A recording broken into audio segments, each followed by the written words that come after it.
On a desolate battlefield, countless warriors have fallen, and among them, a man lies defeated with a sword driven through his chest.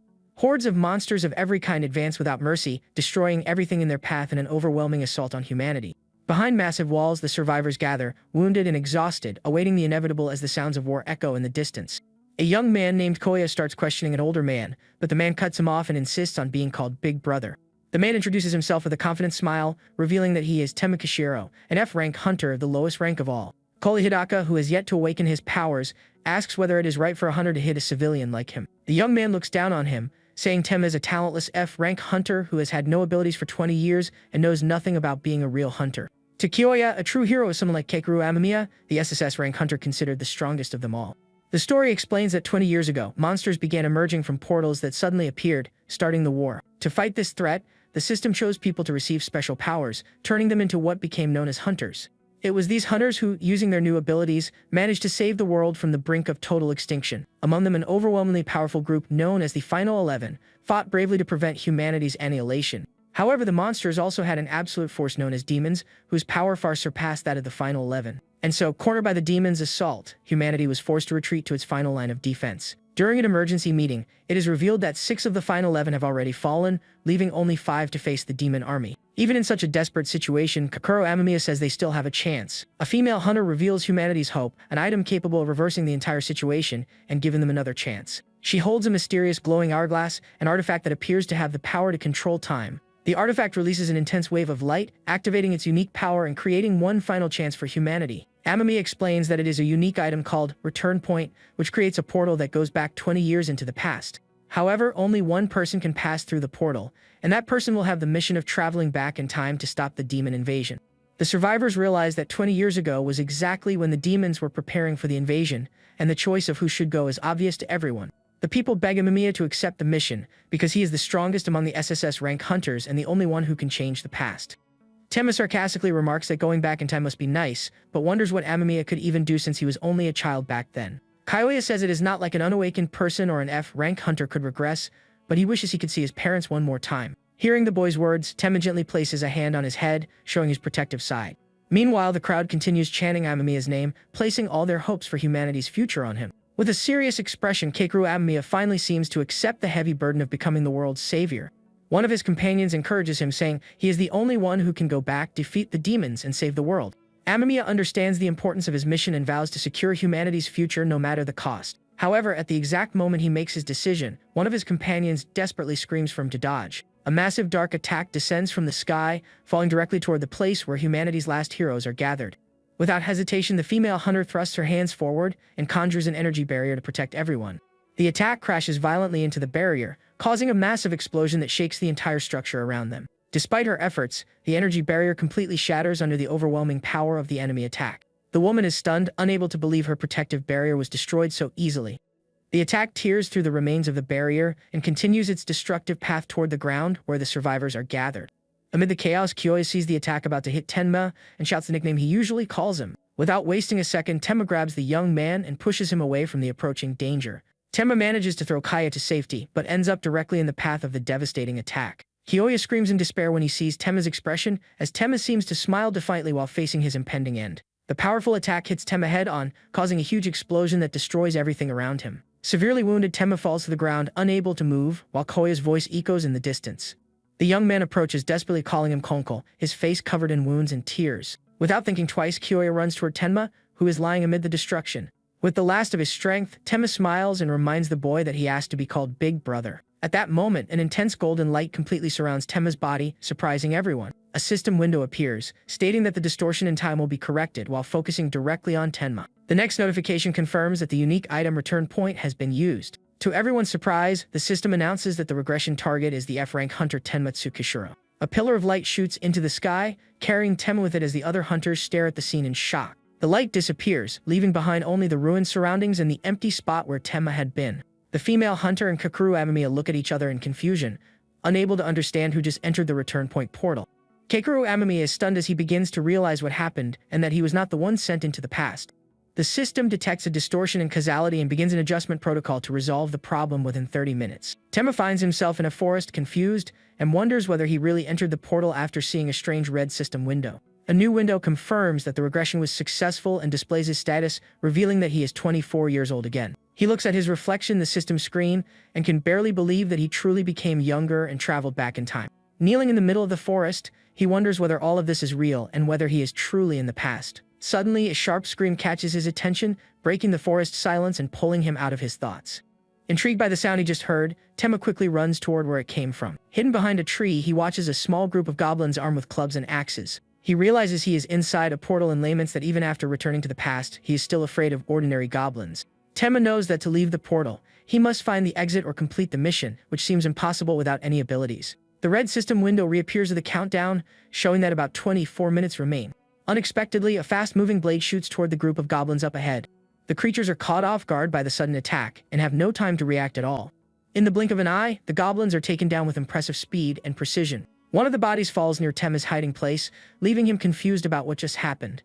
He believes another hunter is nearby and thinks that if he asks for help, he might be able to get out safely. However, the one responsible for the attacks is not a hunter, but an imposing goblin monster with glowing eyes. Tenma is terrified when he recognizes the creature as Chulain, the twin sword bearer, famous for his otherworldly techniques. He realizes he is facing a named monster, an extremely powerful entity well known among hunters. Suddenly, another hunter runs past him, desperately fleeing and screaming for help. The fleeing hunter shouts that someone in the forest is taking down both monsters and hunters without any distinction. His escape is cut short when he comes face to face with Chulain, who appears in his path with a threatening aura. The hunter freezes in fear, unable to understand how the monster appeared in front of him so quickly. Chulain slowly raises his sword, preparing to deliver the final blow to the terrified man. The monster swings his weapon with full force, aiming directly at the hunter, who has nowhere left to run. Before the strike can hit him, Tenma acts on instinct and throws himself into the hunter, pushing him out of the blade's path. The force of Chulain's strike is so intense that the ground shatters, and Tenma is thrown backward along with the hunter he saved. Even while being hurled away, Tenma manages to protect the other hunter, taking most of the impact from the fall. The man he saved is completely shocked, unable to understand why a stranger would risk his own life for him. Seeing the hunter frozen in place, Tenma wastes no time and quickly grabs the sword that fell to the ground. He yells at the other man to run, and the two desperately flee through the forest to escape the monster. Chulain remains standing in the crater created by his attack, watching his targets flee with a furious expression. The named monster growls in irritation after missing his attack and allowing the two hunters to escape his grasp. After running for a while, Tenma and the other hunter stop, exhausted, and Tenma suggests that they rest for a moment. The hunter asks what that goblin was while Tenma collapses to the ground, frustrated by his terrible stamina. Lying on the ground and gasping for air, Tenma notices a familiar emblem on the shoulder of the hunter's armor. He immediately recognizes the symbol as the crest of the Night Crow Guild, a well-known hunter organization. Tenma asks whether he belongs to that guild, and the man confirms it, explaining that his team was supposed to secure that portal. Hearing this, Tenma comes to a horrifying realization and understands that he is at the exact location of the infamous Night Crow Guild incident. This was the event where the entire guild was wiped out by Chulain, who appeared inside an F-rank portal and even took down the rescue team. Realizing that everyone there is destined to die, Tenma understands that his only priority is getting out of that place as fast as possible. He gets up and asks the other hunter if he has a spare weapon, suggesting that they escape that nightmare together. The man agrees and begins opening his inventory to retrieve an item, seemingly willing to cooperate with Tenma. However, the guild hunter is suddenly pierced by a blade from behind, catching Tenma by surprise. The man looks back in confusion, critically wounded and unable to understand what just happened to him. His lifeless body falls to the ground, and the sword he was holding slips from his hand, landing within Tenma's reach. Without hesitating for a second, Tenma grabs the fallen hunter's sword and tries to defend himself from the incoming attack. Chulain, the one behind the attack, leaps at him and brings down a powerful vertical strike, intending to finish him once and for all. With great effort, Tenma manages to raise the sword in time to block the named monster's overwhelming attack. The impact of the two blades creates a devastating shockwave that destroys the trees and ground around them. The force of the blow is so overwhelming that Tenma is violently thrown backward, with no chance to resist. He lands flat on his back with a heavy thud, the impact of the strike reverberating through his entire body. Severely wounded, he is stunned that a single strike from Chulain nearly finished him. The named monster slowly approaches Tenma, who lies on the ground without enough strength to get up and fight. The mysterious red system window appears again, starting a 4-second countdown until Deus Ex Machina activates. The countdown continues, and with his end approaching, Tenma cannot understand what the numbers mean.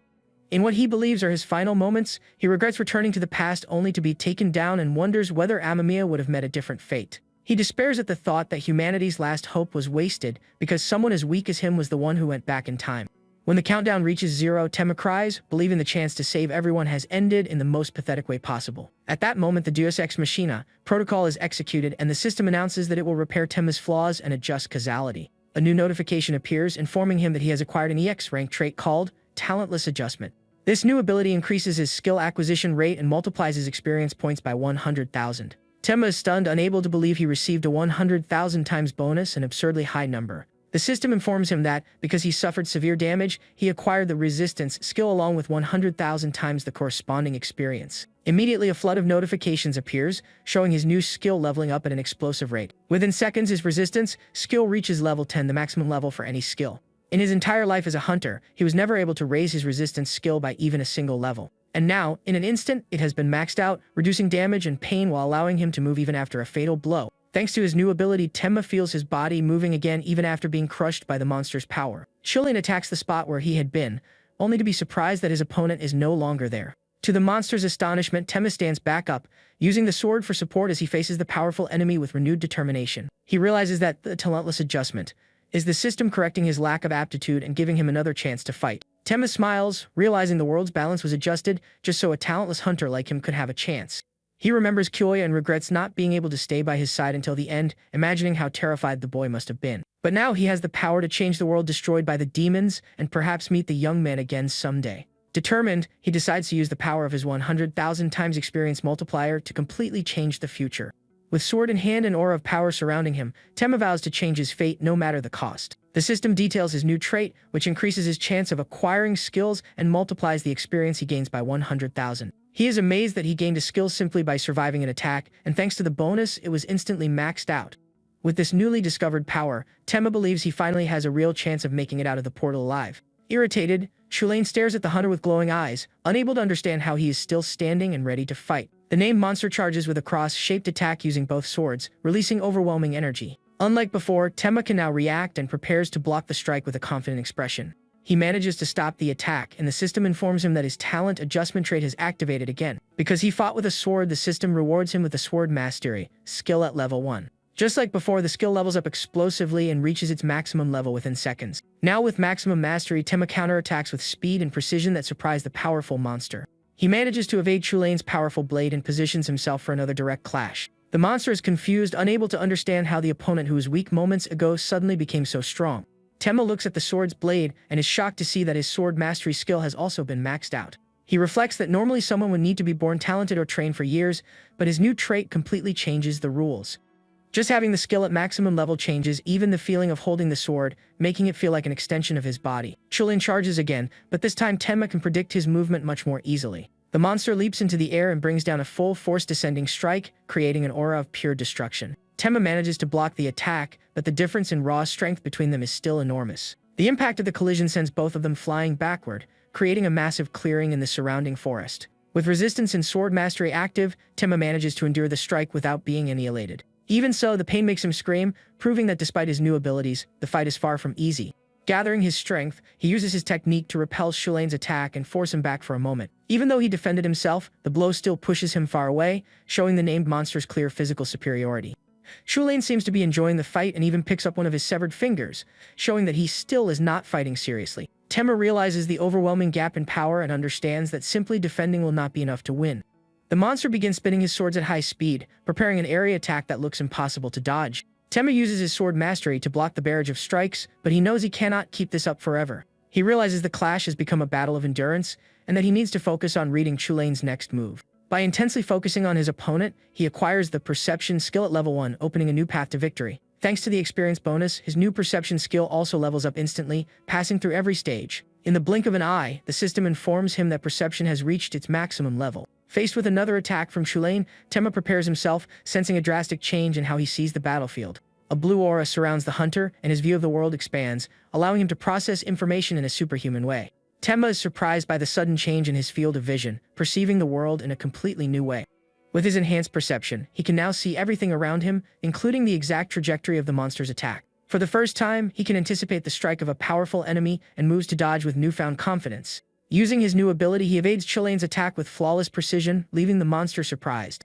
The named monster strike hits the ground, opening a massive fissure where Tenma had been only a second earlier. He marvels at the power of perception, able to sense every leaf and plant around him with incredible clarity. Tenma realizes this is a high-level ability, something only the strongest hunters in the world possessed. He wonders whether this is the world high-ranking hunters see, while Chulane stares at him with suspicion and irritation. The monster draws a new weapon, a dagger, preparing for a faster and more unpredictable attack. With a sinister smile, Chulain prepares to test the limits of the hunter, who suddenly became much stronger. He launches himself forward at incredible speed, charging at Tenma with the intent to finish him. Chulain slashes quickly with his dagger, but Tenma manages to block it with his sword at the last second. The monster does not stop and begins a sequence of spinning attacks with both blades, creating a whirlwind of steel. Tenma is forced to retreat, defending against attacks coming from every direction without a single opening to counterattack. He blocks one strike, but the next attack is so fast that it seems to leave a trail in the air. The afterimage of the attack fools Tenma, showing the incredible speed and technique possessed by the named monster. He realizes he cannot fully block the attacks and needs more agility to survive. Focusing on evasion, he concentrates on taking a single step backward to create the distance he needs. That simple backward movement activates the system once again, granting him the footwork skill at level 1. As expected, the experience bonus activates, and his new movement skill instantly reaches its maximum level as well. With the new skill, Tenma jumps backward, but the force of the movement is so great that it surprises him. He is launched much farther than expected, demonstrating the power of a max-level movement skill. Tenma recovers from the jump and admits to himself that he never intended to leap that far. Chulain grows even more irritated when his opponent escapes and reattaches the finger he had lost. Tenma feels his steps becoming incredibly light and prepares to combine his new abilities. Now with sword mastery and footwork at maximum level, he feels he can finally fight on equal footing. Filled with confidence, he charges toward the monster, believing he now has the power needed to win. Chulain reacts quickly and throws his dagger at Tenma with impressive force and precision. Using his combined abilities, Tenma moves with superhuman agility and perfectly dodges the dagger. A small cut appears on Chulain's face, and he becomes furious when he realizes his opponent managed to wound him. Tenma smiles provocatively and asks the monster what he thought of that small demonstration of his new power. Completely enraged, Chulain unleashes his full power and charges at Tenma in a blind fury. Their clash causes a series of explosions visible from far away, devastating the forest. The two exchange blows at high speed, creating shockwaves that destroy everything around them. Chulain roars in fury, unable to accept that he is being pressured by a mere human who had been insignificant moments earlier. The battle intensifies, with both moving like blurs and turning the landscape into a true field of destruction. Far from the battle, a blonde woman prepares herself, concentrating a large amount of blue energy in her hands. This is Yuna Shirogane, a C-rank hunter who complains over the phone about having to rescue someone trapped inside an F-rank portal. Even though she is irritated, she ends the call with the Hunter Association, resigned to carrying out her duty according to the manual. After putting away her phone, Yuna summons a holographic interface, preparing to enter the portal and begin the rescue mission. She checks the mission data and sees that it involves a beginner guild that exceeded the time limit inside an ordinary F-rank portal. Sighing, she assumes the hunters are probably just messing around inside and prepares to use her teleportation ability. The system announces the use of spatial teleportation level 2, and she creates a black portal to enter the dungeon. When she arrives, Yuna is met with a scene of carnage, with the bodies of countless goblins scattered throughout the forest entrance. Shocked by the scene, she notices the destruction extends all the way from the portal entrance and senses a dark, dangerous aura in the air. She moves forward cautiously, calling out for members of the Nightcrow Guild, but receives no response. Soon after, she stops, completely stunned by the sight of a devastated clearing that looks as though a war took place there. Yuna realizes something is very wrong because a battle on this scale should never happen inside a simple F-rank portal. In the distance, she spots two figures amid the destruction and tries to understand what is happening there. One of the survivors is Chulain, who is wounded but still standing and giving off a powerful aura. The other is Tenma, also standing exhausted and injured, but still gripping his sword firmly after the intense battle. Yuna shudders, unable to believe the goblin's aura is powerful enough to make her tremble. Tenma and Chulain stare each other down in a standoff while the named monster growls in frustration and anger. To the hunter's astonishment, the monster begins speaking in human language, revealing that it has a name. He formally introduces himself as Cu Chulain, his eye glowing with a threatening blue light.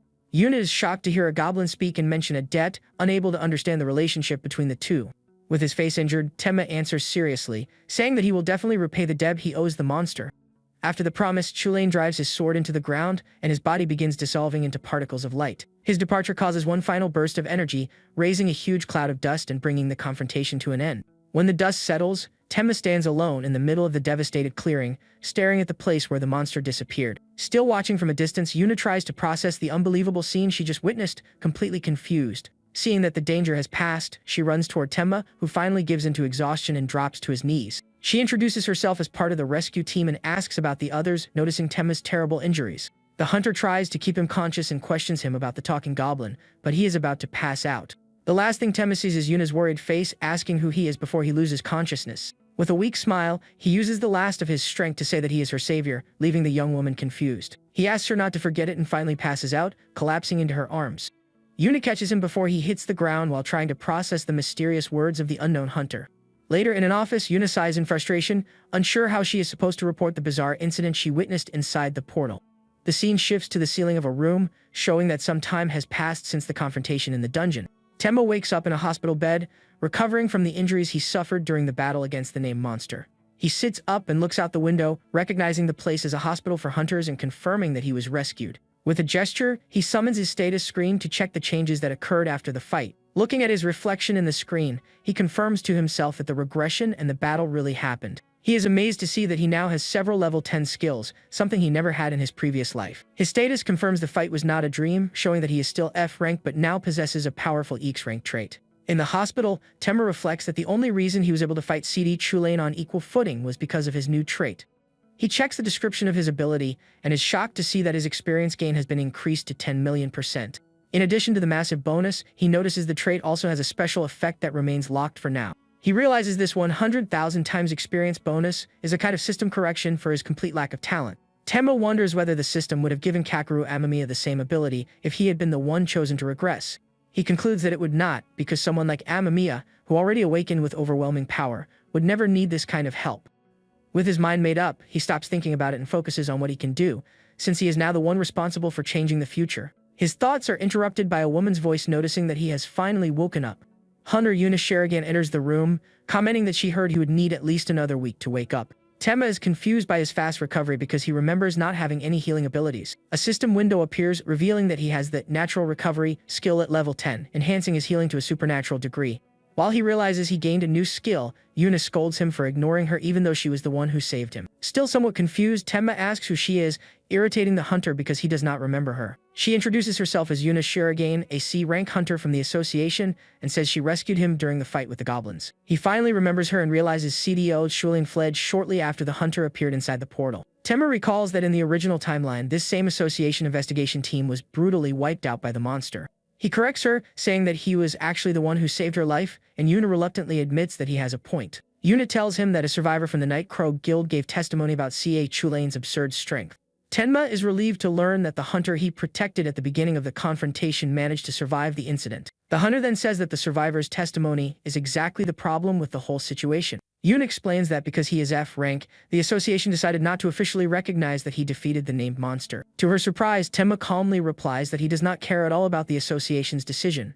She becomes indignant and questions him, saying this was his chance to become famous overnight. In his thoughts, Tenma knows that the demon's goal is to leave the portals and take control of the real world. He does not want the demons to learn his identity and see him as a threat to their invasion plans. Not wanting to drag out the conversation, he says he is leaving, but Yuna stops him and says he still has not explained one thing. She presses him to explain why he, a solo hunter, entered the Night Crow Guild's portal. To get rid of the questions, Tenma gives a simple and direct answer, saying he went in for money. He makes up a story that he was trying to collect some mana crystals the guild might have left behind and then leaves. Tenma exits the room and closes the door, leaving the hunter alone without any more answers to her questions. Yuna crosses her arms, completely confused by his behavior, and decides he is a very strange guy.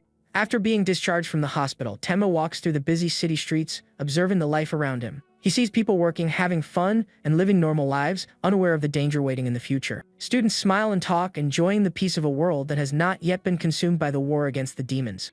Tenma takes in the sight of the world before its ruin, an era full of life that he swore to protect at any cost. He arrives at an apartment building that feels very familiar, a place from his distant past. Using an old passcode, he unlocks the door to one of the apartments and feels a wave of nostalgia. When he enters, he finds the place exactly as he remembers it, realizing nothing has changed in his old home. He throws himself onto his bed, exhausted, finally feeling the weight of everything that happened since he returned to the past. Lying down and staring at the ceiling, Tenma relaxes for the first time, enjoying the feeling of being home again.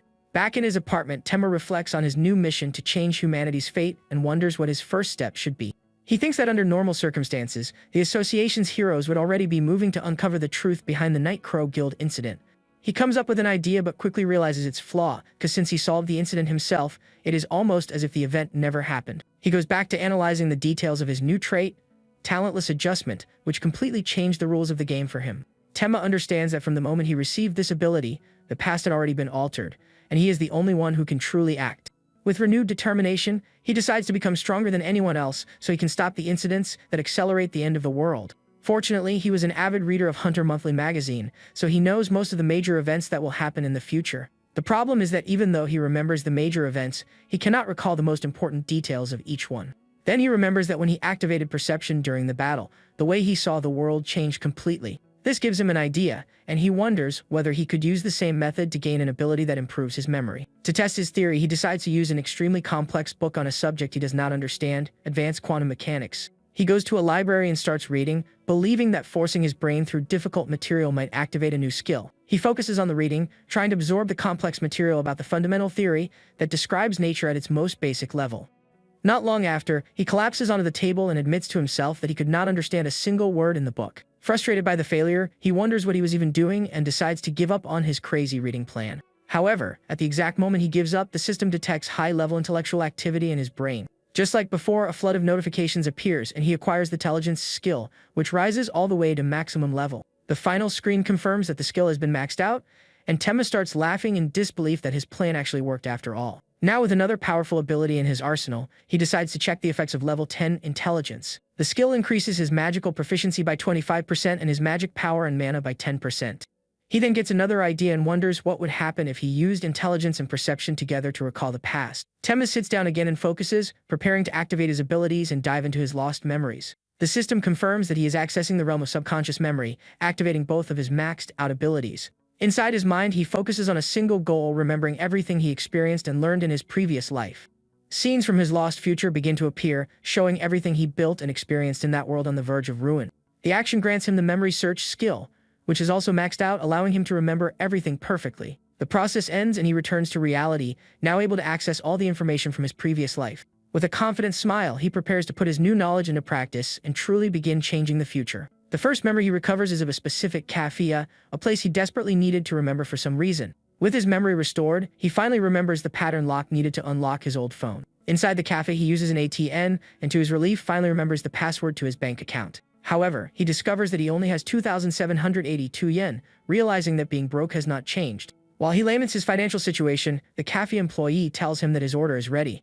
Tenma picks up his drink and takes a sip, enjoying a small moment of normalcy in the middle of his enormous mission. Sitting outside, he sighs and feels alive again, appreciating the piece of the world he needs to save. He looks over the city and decides this is where everything begins, planning to find and eliminate the hidden demons before they become stronger. His first target is Set the Growth Demon, the first major threat that revealed itself to humanity in the past. At that moment, his phone rings and the caller ID shows the name Hiroki Gondo. He does not recognize the name and wonders who could be calling him at that moment. When he answers, a voice on the other end calls him in Hextra and says they are collecting mana stones. The caller orders him to go to Seikyo Shichioji City, and Tenma uses memory search to figure out who is calling. He remembers that as an F-rank hunter, he worked as a substitute for guilds inside portals and was hired through a temp agency. Gondo, the agency leader, yells at him to hurry up, but Tenma calmly replies that he cannot go. In a serious tone, he explains that he simply does not have enough money to pay for a taxi to the location. After the unexpected response, the call abruptly ends, leaving Tenma sitting silently in the cafe. A short while later, a yellow taxi stops in front of the cafe as though it had been sent for him. Tenma smiles, knowing Gondo would send transportation for him anyway, and checks his status one more time. He reviews his maxed-out abilities, satisfied with the progress he has made in such a short time since his regression. The taxi quickly takes him to Seikyo Shichioji City, where the new mission will take place. When he arrives, he finds a team of hunters gathered in front of a portal, waiting for instructions. Tenma smiles, realizing this will be a great opportunity to test his new abilities in a controlled environment. He confidently walks toward the bridge leading to the portal, ready to join the team and begin the raid. One of the hunters greets him irritably, complaining that he is extremely late for the start of the mission. Kuki Kazama, the Kozei guildmaster and a D-rank hunter, scolds him, saying they cannot miss the portal's time limit. Tenma gives him a cold, challenging look and asks whether he really wants to start a fight right there. The simple threat is enough to activate the system and grant him the intimidation skill, which immediately begins leveling up. To his surprise, even at a low level, the skill lowers the stats of targets at the same rank or below, giving him an unexpected bonus. After intimidating the leader, Tenma turns to Kuki and asks for some equipment he can use during the portal raid. Still irritated, Kuki orders one of his subordinates to give Tenma any spare equipment they have. As the leader walks away, the other guild members comment among themselves that the boss seems unusually nervous. Inside the portal, the team advances and one of the hunters takes down a goblin with a quick, precise strike. The hunter feels relieved after the battle, while the rest of the team continues through the dark cave. One of the more experienced members scolds the young man, ordering him to hurry up and finish collecting the monster materials. The young man, a novice collector, rushes to obey and runs over to extract materials from the defeated goblins. Using a small dagger, he begins extracting mana cores and other valuable materials from the monsters. He struggles to pierce the goblin's tough skin, showing his lack of experience with gathering work. Tenma approaches and asks whether he has a spare dagger, surprising the young collector with the request. The young man hands Temma one of his daggers, not understanding why a combat hunter would need a gathering tool. With the dagger in hand, Temma begins extracting materials from the goblin with impressive speed and precision. The young collector is shocked by Tenma's skill, which makes him look like an expert at material extraction. The act of collecting items activates the system once again, granting him the dismantling skill and rapidly leveling it up. As usual, the skill levels up explosively thanks to his experience multiplier. The skill reaches maximum level, and he extracts a perfectly preserved mana core from the goblin's body. The young collector is amazed by the quality of the core, while Temma simply wipes the sweat from his face. With a satisfied smile, he stands up and tells the team that it is time to keep moving through the dungeon. Deeper inside the portal, the ground is covered with monster bodies, including goblins and demon wolves. The other hunters comment that the raid is going surprisingly well, with everyone fighting in excellent form. One of them, however, tells the young collector to focus only on his gathering work and stop getting distracted. While the others talk, Temma and the young man continue extracting materials from the defeated monsters. Thanks to his new ability, Temma manages to extract a perfectly preserved demon wolf pelt, a high-quality item. He also extracts an extremely high-quality wolf fang rated P2/5. Seeing that the work is finished, one of the hunters tells them it is time to continue moving through the dungeon. The young collector reflects that the raid seems so smooth because he used to be the one slowing everyone down. Impressed, the young man asks Tsukishiro how he can become as fast and precise as him. Before Temma can answer, the two come across a lone goblin blocking their path. The creature stares at them with a threatening growl, clearly preparing for a fight. The young collector recognizes the tattoo on the monster's shoulder and warns that it is the squad leader who escaped. Without wasting any time, Temma draws his sword, ready to face the goblin standing before them. He stares at the enemy with determination, thinking that this is exactly the kind of event he was waiting for. The young man, on the other hand, panics and yells for Temma to be careful around the monster. He remembers how he used to insult Tenma, calling him a useless F-rank hunter who could not even kill a goblin. The goblin leader, meanwhile, wears a confident smile, completely underestimating his opponent. With a simple hand gesture, the creature signals to its allies who are hiding nearby. At that moment, several more goblins begin emerging from the shadows, completely surrounding the pair. Within seconds, Temma finds himself surrounded by a squad of 5 goblins ready to attack. The collector panics, certain that a lone F-rank hunter has no chance and that they are finished. Without hesitation, the creatures all charge Temma at once to take him down quickly.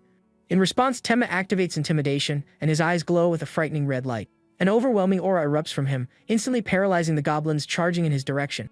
The system notifies him that intimidation has reached level 4, and one of the monsters drops its weapon out of pure fear. Immediately afterward, the skill reaches level 5, causing another goblin to collapse helplessly to the ground. The ability continues leveling up at an absurd rate, reaching levels 6 and 7 within seconds. With that, all the lower-ranking goblins are neutralized and collapse to the ground, unable to move. The squad leader is completely shocked to see his subordinates defeated so easily. Temma smiles, thinking about just how incredible and powerful his new intimidation skill is. He then turns his head to the side after remembering that he is not alone in the corridor. The young collector is completely passed out from fear, looking as though his soul is leaving his body. Relieved, Temma realizes that with his companion unconscious, he does not have to worry about any witnesses. He activates level 10 agility and prepares to finish the goblin leader once and for all. Using his enhanced speed, the young man unleashes a series of fast, precise attacks against the monster. As he attacks, he decides this is the perfect opportunity to conduct a small experiment.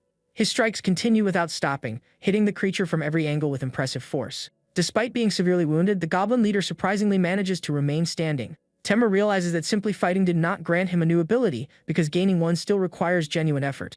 He laments that his trait makes learning the basics easier, but does not change the fact that he has no talent. Frustrated by this realization, he prepares to end the confrontation once and for all. With a fast, precise movement, Temma charges forward and delivers one final decisive strike against the creature. The goblin leader can no longer withstand the attack and falls to the ground, completely defeated. At that moment, a notification appears, informing him that the effect of his special trait has activated. The experience he gained is multiplied by 100,000, causing him to level up explosively. Suddenly, a notification announces that he has reached level 20, leaving Temma completely confused. He finds it strange that he jumped straight to level 20 and became locked there, since technically he did not defeat the final boss. The system explains that while his level is locked, he can only progress again after completing his awakening mission. These missions occur every 20 levels, and until they are completed, the hunter receives points instead of experience.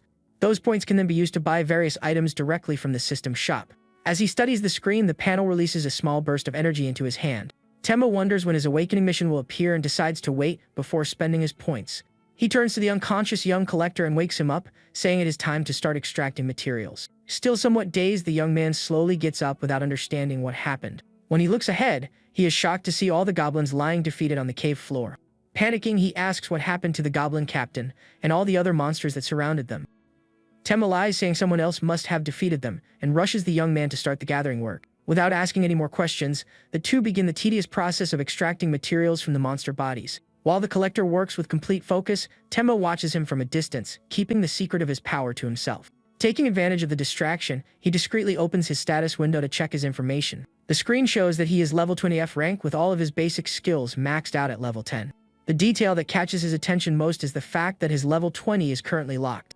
He thinks he cannot simply stand around waiting for the awakening mission to appear if he wants to keep training. At that moment, a new notification appears, informing him that he has reached the maximum level for an F-rank hunter. Another screen appears right afterward, warning that the difficulty of his awakening mission will be increased.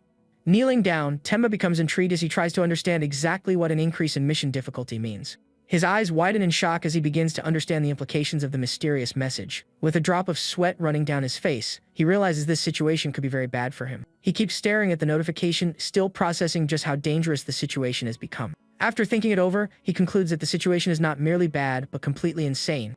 In the background, the young collector continues working, completely unaware of Tenma's existential crisis. Tenma, however, gives the notification a sinister smile, seeming excited by the challenge ahead. The mission reveals an incredible reward evolution of his trait, an experience multiplier, and removal of the skill level cap. He realizes this is not an ordinary awakening mission, but a chance to break through his own limits. The rewards are absurd, including an increased maximum skill level, and even an evolution of the system shop. With a confident smile, Tenma thinks about the huge increase in power he will gain after being promoted to D rank. The mission objective is revealed. He must subjugate a specific demon that will appear in 3 days. His target is the Growth Demon, the creature that became a commander of the Demon Legion in his previous life. While analyzing the mission, he notices a separate small blue window that he had not seen before. The collector calls out to him, pulling him from his thoughts, and Tenma replies that he is coming over now. Before standing up, he reads the small window, which grants him a rare weapon box as a bonus item. Surprised by the unexpected gift, he decides to open the box and see which rare, grade weapon he received. When he touches the box, an intense light bursts out and completely surrounds Tenma's body. The light slowly takes the shape of a sword, which materializes in his hands. A final notification confirms that he acquired the special rare grade sword called Soul Eater. After finishing the material collection, the group of hunters finally leaves the dungeon portal. The young collector cheerfully says goodbye to a man he calls the guild master, thanking him for the work. The other hunters seem very pleased with the result of the raid, which ended successfully. Watching the scene, Tenma thinks about a child named Kaya, who should already be around 6 years old. The guildmaster tells him to check his account, revealing a deposit of 50,000 yen from Koki Kazama. Tenma is confused because his payment of 35,000 yen was supposed to come from an agency. Koki explains that he paid the agency separately and gave Tenma a bonus to thank him for his help. Satisfied with the payment, the other hunters say goodbye to Tenma and go on their way. Tenma reflects that even though the world is cruel, people begin to respect him as he becomes stronger. Suddenly, his stomach growls loudly, reminding him how hungry he is after the day of work. Now that he has a little money, he decides it is time to find somewhere to eat. When he checks his phone, he sees a notification from Hiroki Gondo, who deposited only 4,500 yen. Tenma becomes furious when he realizes Gondo deducted most of the money, probably for himself. Later that night, he arrives at a large supermarket to buy some supplies. Inside, he picks up a head of broccoli and takes a deep breath, enjoying the smell of fresh food. He remembers that before the apocalypse, having access to fresh vegetables was an unimaginable luxury. While distracted by his memories, he notices that someone has approached and is standing beside him. A woman calls him by name, and he recognizes her as Shirogane from the Hunter Association. She questions him, asking whether the association sent him to watch her, but he says he is only shopping. He explains that he was just smelling the broccoli, which makes Shirogane think he is extremely strange. Tenma, however, feels that her face is familiar, as if he knew her in his previous life. To confirm his suspicion, he activates level 10 memory search. His memory shows the girl standing in front of him, followed by the image of a powerful archer from the future. With the information confirmed, he directly asks whether she has an older sister named Yuki Shirogane.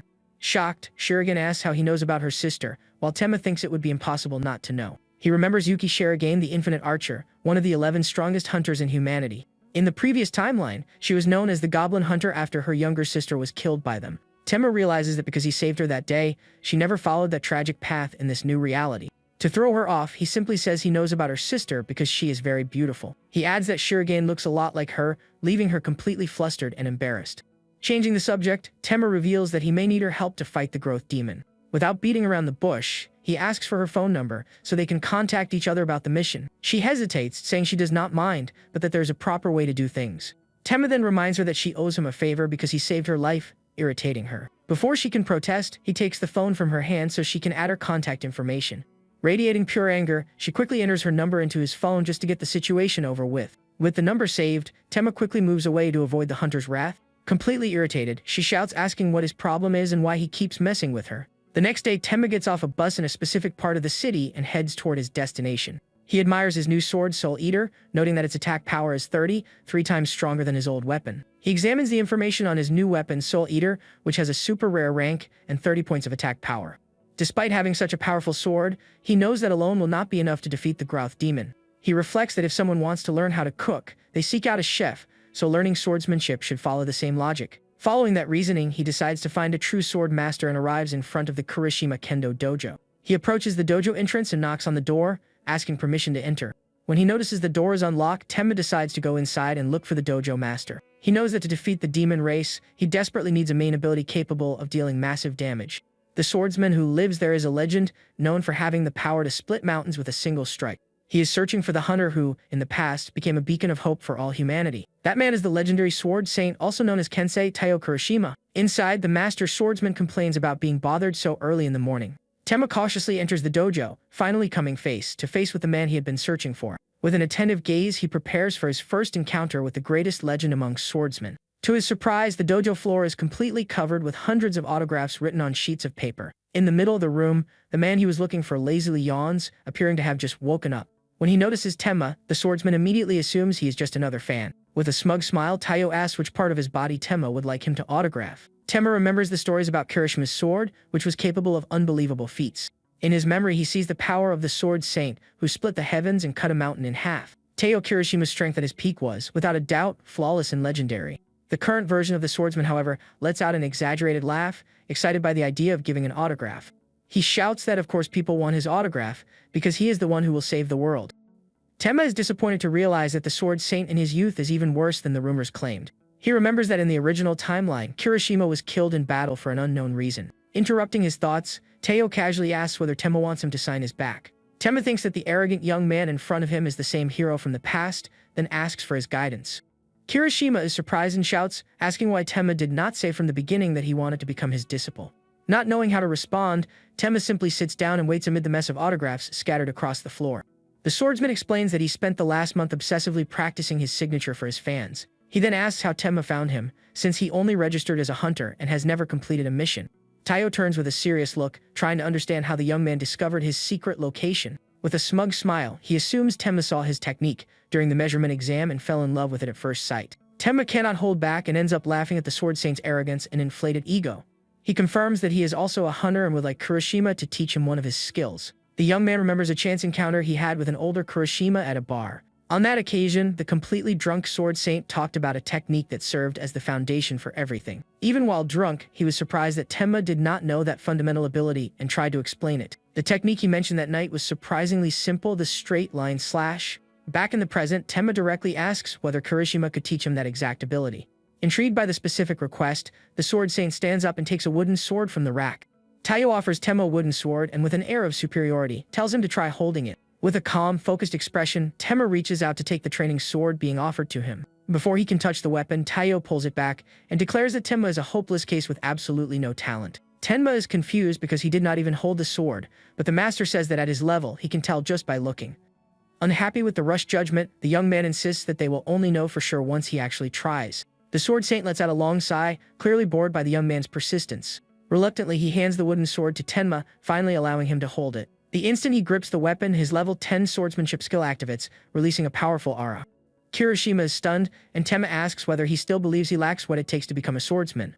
The master reflects that although he sensed no talent in him, the moment Tenma held the sword, his stance changed completely. Intrigued by the sudden change, Taiyo stands up and, with a serious expression, asks Tenma to follow him. He takes him to a training area behind the dojo, where several wooden logs are set up for practice. Standing before the logs, the sword saint says he will first show Tenma how the technique is supposed to be performed. He says his own skill is still level 9, but he will give a demonstration as a special fan service. Confidently, Taiyo raises the wooden sword high above his head, concentrating all his strength into the strike. He then delivers a vertical slash with impressive speed and precision, releasing a powerful aura. The impact is so strong that the thick wooden log is split perfectly in half with a single strike. After the demonstration, he hands the sword to Tenma and challenges him to replicate the feat. With a focused expression, the young man raises the training weapon, preparing to deliver his own slash. However, his strike simply bounces off the log with a dull sound, causing no real damage to the wood.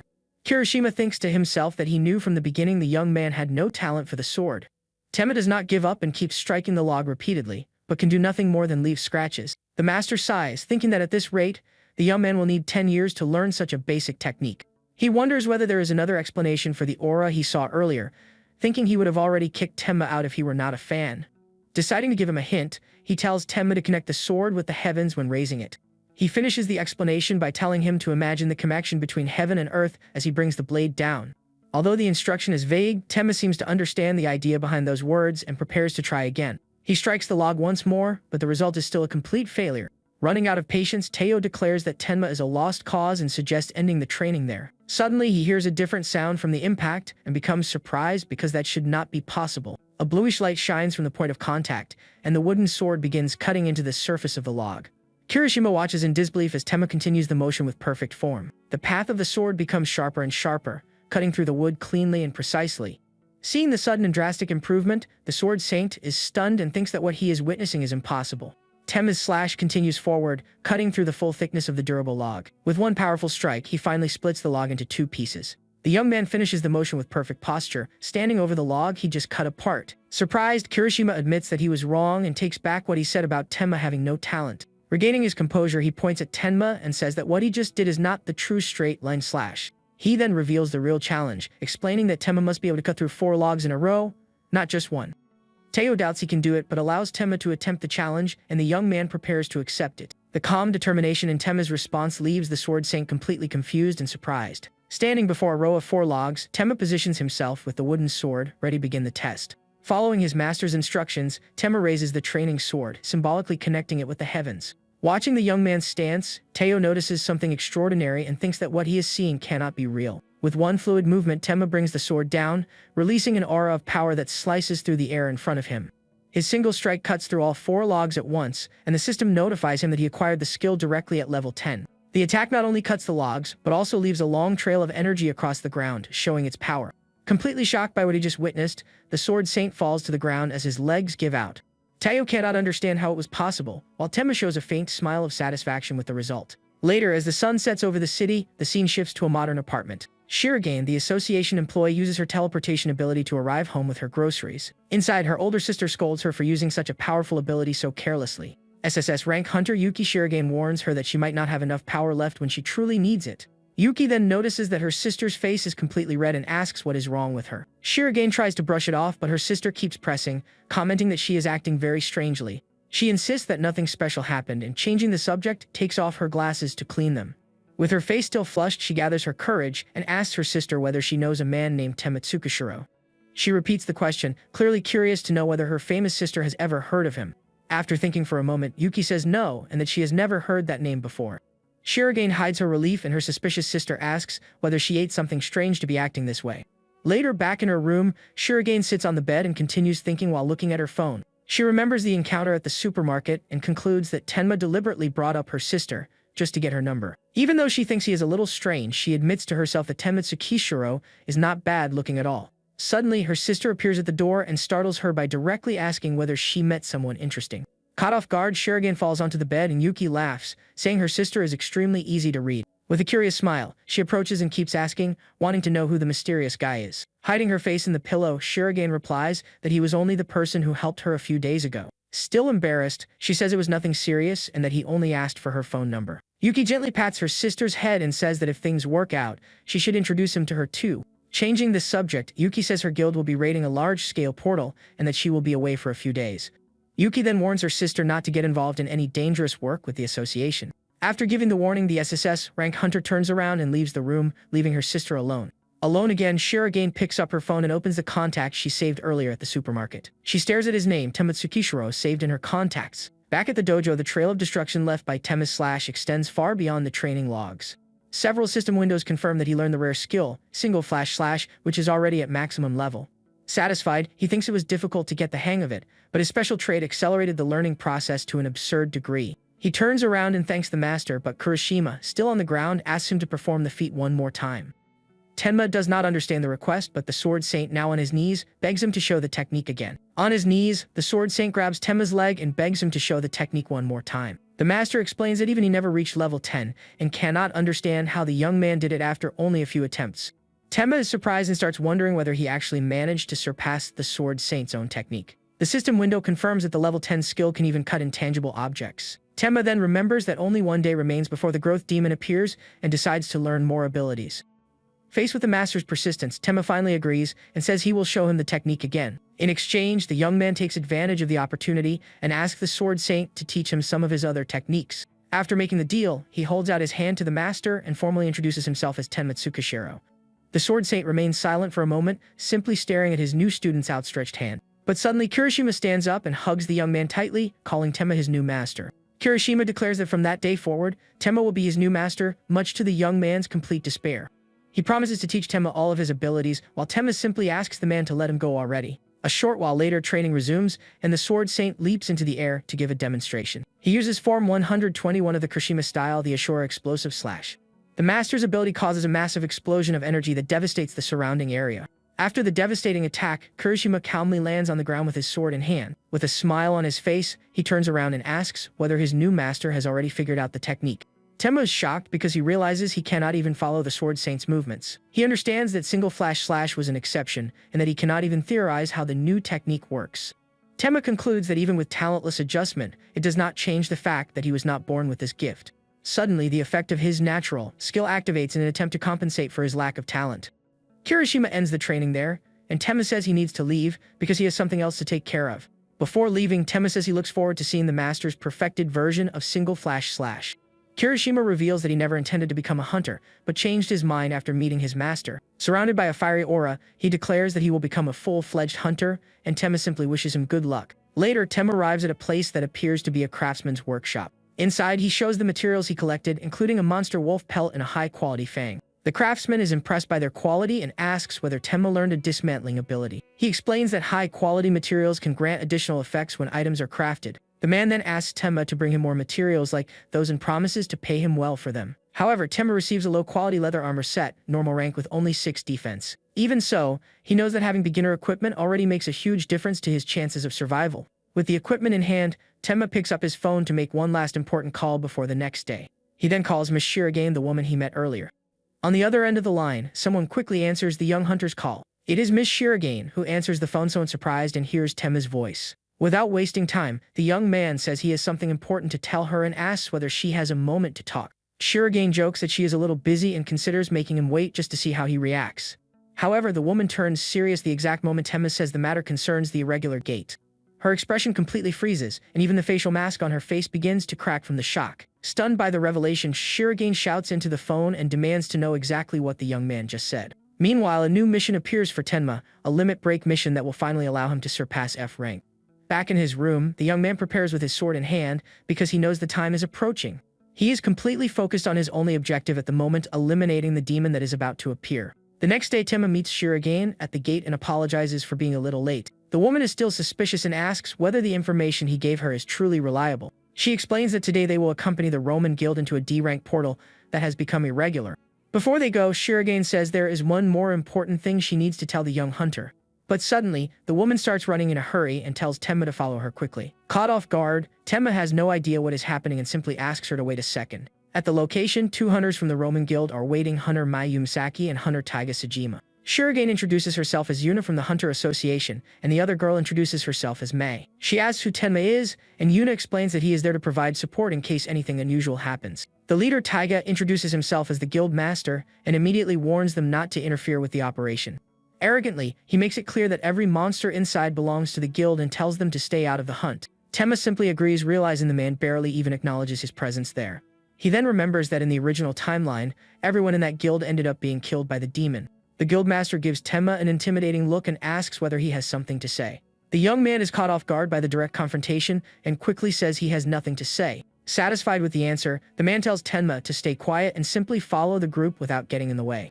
Yuna whispers to Tenma that this is why she cannot stand guilds, because they see the association as an enemy. Soon after, the Roman guild group gets ready and begins entering the D-rank portal. Before entering, Yuna says she will take a moment to measure the portal's energy. She concentrates and studies the purple energy coming from the portal, searching for any abnormalities. After analyzing it for a few moments, Yuna seems to reach a conclusion about the condition of the area. She says there does not appear to be anything unusual, but Tenma asks whether she is sure. With a confident smile, the young man simply replies that she will discover the truth soon enough. Yuna finds the young man interesting and decides to trust him, even if she later discovers that he deceived her. The two finally enter the portal and find a beautiful nighttime forest on the other side.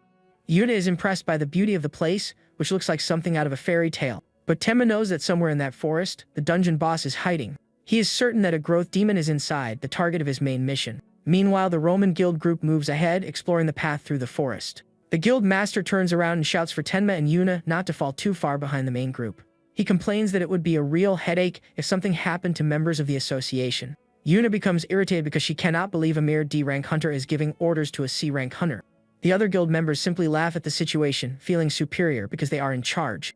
Tenma watches and thinks that hunters who rise through the ranks quickly often develop this kind of arrogance. They believe their rise in power will continue forever, going from D rank to C rank and beyond. The young man knows they dream of reaching the top, but the people who actually reach rank are true and onlys. Suddenly, Tenma stops and warns that magical beasts are approaching from directly ahead. Without warning, a pack of white wolves aggressively charges toward the group. The guild master identifies them as silver wolves and realizes there are at least 3.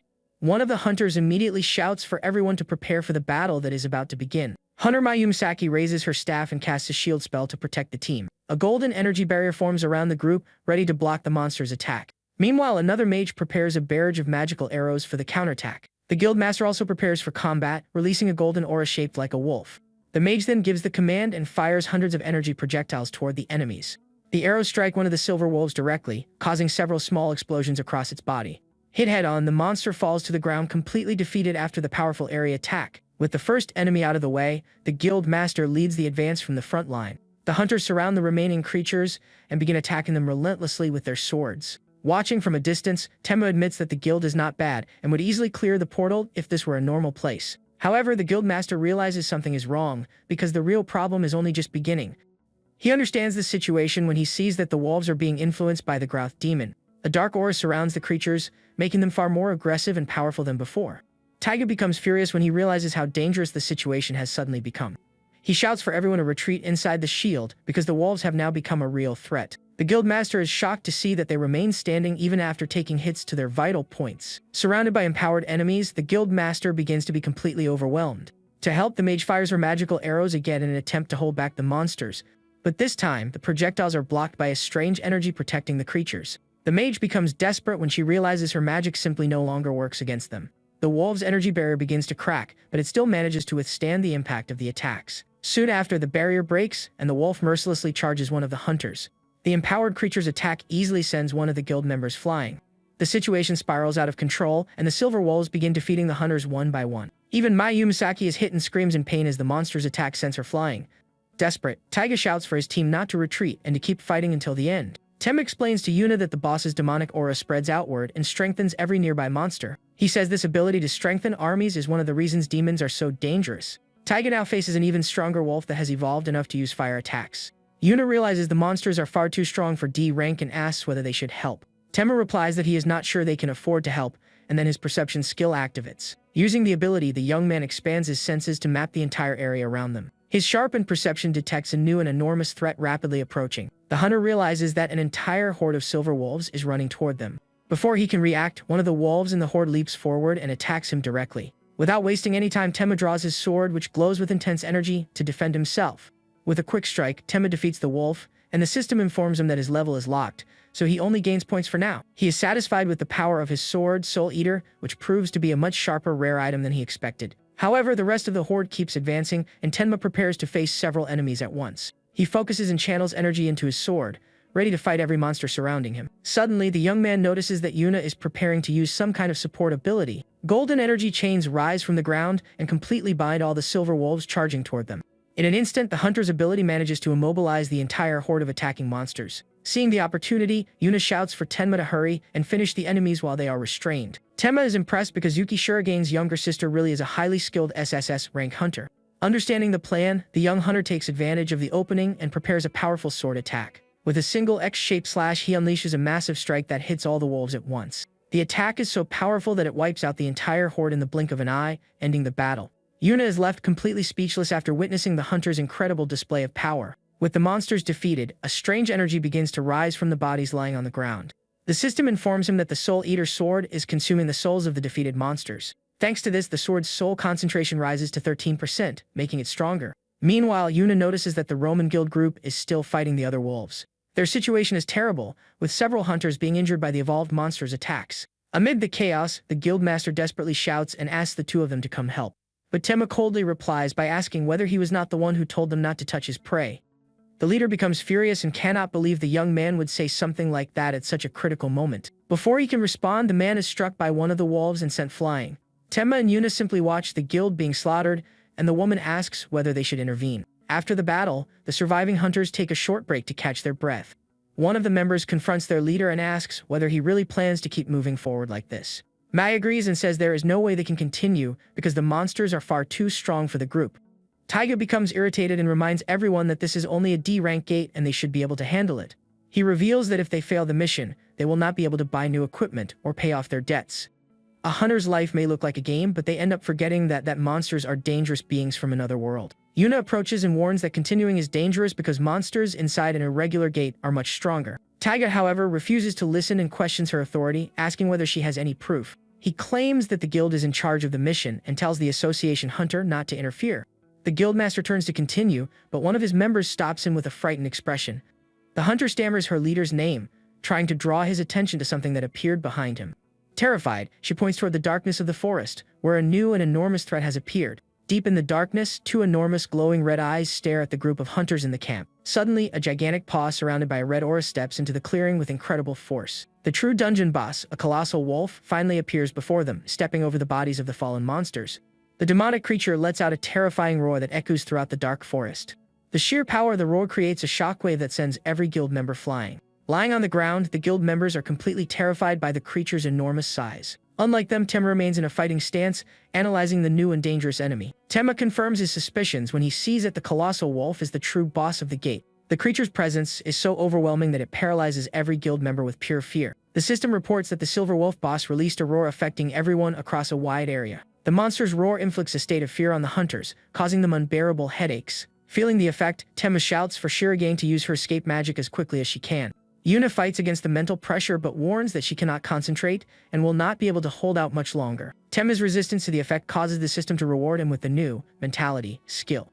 With the new skill, his resistance to mental status effects increases by 9 points at once. Thanks to the sudden increase in his mentality, Tenma finally manages to break free from the fear effect. Meanwhile, the guildmaster, still panicking, realizes their only option is to run if they want to survive. One of his companions, lying on the ground, reaches out and begs her leader for help. But in an act of cowardice, Taiga pushes the girl's hand away and leaves her behind to save himself. Without thinking twice, the guildmaster starts running alone, abandoning his entire team. Tenma knows the escape magic will not work if they split up, so he decides to stop the retreat. To control the situation, the young hunter activates his level 7 intimidation skill. An overwhelming pressure hits every nearby target, forcing them into a deep state of intimidation. Paralyzed by the fear induced by Tenma, the guildmaster who was trying to escape passes out on the ground. Yuna takes advantage of the opening, focuses, and begins casting spatial teleportation to get everyone out of there. Seeing their attempt to escape, the giant wolf charges toward the group before the spell can be completed. At the last second, Tenma rushes over and makes sure Yuna and the others enter the teleportation circle. The monster's massive jaws rapidly close in, ready to devour everyone at once. Fortunately, the spell activates in time, and the group disappears, leaving the wolf to bite nothing but air. They reappear in another part of the dungeon, all lying on the ground but alive and away from immediate danger. Relieved, Mai recovers and realizes they managed to survive the dungeon boss's attack. However, Yuna notices something is wrong, because the teleportation should have taken them to the gate's exit. She then turns to the group and gives them the bad news, informing them that the exit from that place is closed. Tenma explains that because it is an irregular gate, the exit will only appear after the boss is defeated. Taiga panics and shouts, asking how they could possibly defeat such a powerful monster. Having no patience for the drama, Tenma approaches the guild master and hits him. The guild master does not understand why he was attacked, but Tenma is simply taking out his frustration. He remembers seeing that man die in the original timeline and realizes that he is changing fate. Tenma turns to the others and tells them not to worry, because he will defeat the boss by himself. Ignoring the useless hunters, the young man prepares to go back and face the monster on his own. Suddenly, one of the mages notices something strange and points toward the wolf's body they left behind. The boss's corpse begins to be consumed by a strange black mass emerging from inside it. A shadowy creature with sharp claws begins emerging from the defeated monster's body. Soon after, the demon's final form is revealed, an entity of pure darkness wielding an unholy sword. Tenma watches the scene and concludes that the demon had been possessing the silver wolf's body the entire time. With a determined look, Tenma faces the creature and understands that this is the true target he needs to defeat. He confirms that this is the true form of the growth demon he had been searching for. Yuna cannot believe it and asks whether he really intends to fight a creature at that level. Tenma tells the guild that he and Shirogane will take care of the monster, leaving everyone confused. The other hunters think it is madness because facing that demon with only 2 people is practically suicide. The young man then turns to Taiga and gets his attention to make an unusual request. He asks to borrow the guildmaster's armor, a rare metal set that increases defense by 25 points. In a safe area, Yuna asks what that creature is, and Tenma explains that it took over the boss's form. When asked about his plan, Tenma simply replies that he will defeat it using brute force alone. Yuna thinks the idea is terrible and sarcastically comments that it is the perfect plan for both of them to get killed. Tenma knows the boss's power is connected to the sealed gate, but the objective remains the same. Suddenly, another horde of wolves appears to attack, but Tenma does not seem worried about them. He declares that he will simply crush every monster that gets in his way. But this time, Yuna steps in front of him and prepares to handle the new threat by herself. She casts a powerful lightning spell that strikes all the wolves at once with an electrical discharge. The hunter's attack explodes across a wide area and instantly wipes out every enemy. Yuna boasts that she will soon be promoted to B rank, and Tenma admits she did pretty well. He regrets not getting the experience but thanks her for the help because they can now focus on the boss. With the monsters defeated, his sword consumes more souls and reaches 100% capacity. Upon reaching maximum capacity, a special function of the Soul Eater sword is finally unlocked. The soul release ability activates, covering the sword in souls and increasing its power for 5 seconds. Tenma is impressed by the newly awakened power of his weapon, even though it only lasts for a short time. Yuna notices that the sword has begun giving off an extremely dangerous aura and warns the young hunter. Back in the boss arena, the growth demon howls at the moon, exerting its power over the area. Several more wolves appear, answering their master's call for the battle ahead. Yuna notices that the wolves are acting strangely because the boss's howl sounds different from normal. Tenma understands that this is his chance to attack before the demon completely absorbs the host's power. Suspicious, Yuna asks Tenma to explain the situation, because that creature looks like a natural disaster. He reveals that a growth demon took over the boss's body, and that demons are monsters that use unholy power. At that moment, the system announces that they have entered the demonic servant's domain and a restriction has been imposed. Within a radius of 50 meters, no living creature can use growth abilities anymore. Yuna does not understand what the restriction is, but Tenma offers to explain the situation briefly. The young hunter confirms that everything is happening exactly as he remembers from the previous timeline. He explains that the demon race possesses a trait that is inseparable from its power. Every demon has its own domain and exerts influence over anyone who enters it. The restriction of a growth demon is limitation, preventing any living being from increasing its power. Tenma knows the area of effect is small right now, but if the situation continues, it will expand. He finishes by saying the situation is terrible, leaving Yuna even more worried about what is coming. From the top of the cliff, the demon notices the 2 of them and stares at them, ready to attack. Without hesitation, the creature leaps toward them, descending like a meteor to begin the confrontation. The demon's landing destroys the ground and raises a massive curtain of dust. The shockwave from the attack is so strong that it violently pushes Tenma and Yuna backward. Instead of the wolf, a woman with an elf-like appearance emerges from the smoke, shocking everyone with the sudden change. Tenma deduces that just like the wolf, she must be another entity the demon absorbed in the past. The demon's new form floats in the air and begins concentrating a large sphere of dark energy. Making matters worse, the creature multiplies the energy and creates 7 power orbs surrounding itself. Tenma and Yuna are completely shocked by the level of power the enemy is displaying. The young man realizes that the information he had about growth demons did not include an ability like this. He concludes that the demon probably stole this ability from the elf it used as a host. Seeing the attack being prepared, Tenma tells Yuna get ready and wait for his signal to dodge. To predict the attack, he activates his max-level perception skill to analyze the enemy. Using his enhanced vision, he carefully watches the flow of energy, so he will not mistime the dodge. The demonic elf then launches one of the energy orbs directly toward the 2 hunters. Tenma tracks the projectile's path, which seems to follow every movement they make with precision. At the exact moment before impact, the young man finally shouts the signal for them to dodge. The dark energy projectiles converge and strike the spot where the 2 had been 1 second earlier. The creature continues its bombardment, forcing the 2 to split up to dodge the rain of attacks. Tenma runs at high speed, narrowly avoiding the energy explosions surrounding him. To increase his speed, the system automatically activates his level 10 agility skill. Immediately afterward, footwork also activates to improve his movement. He still needs to use his taijutsu skill to keep dodging the attacks in succession. Even with all his abilities active, he can barely escape the demon's barrage of attacks.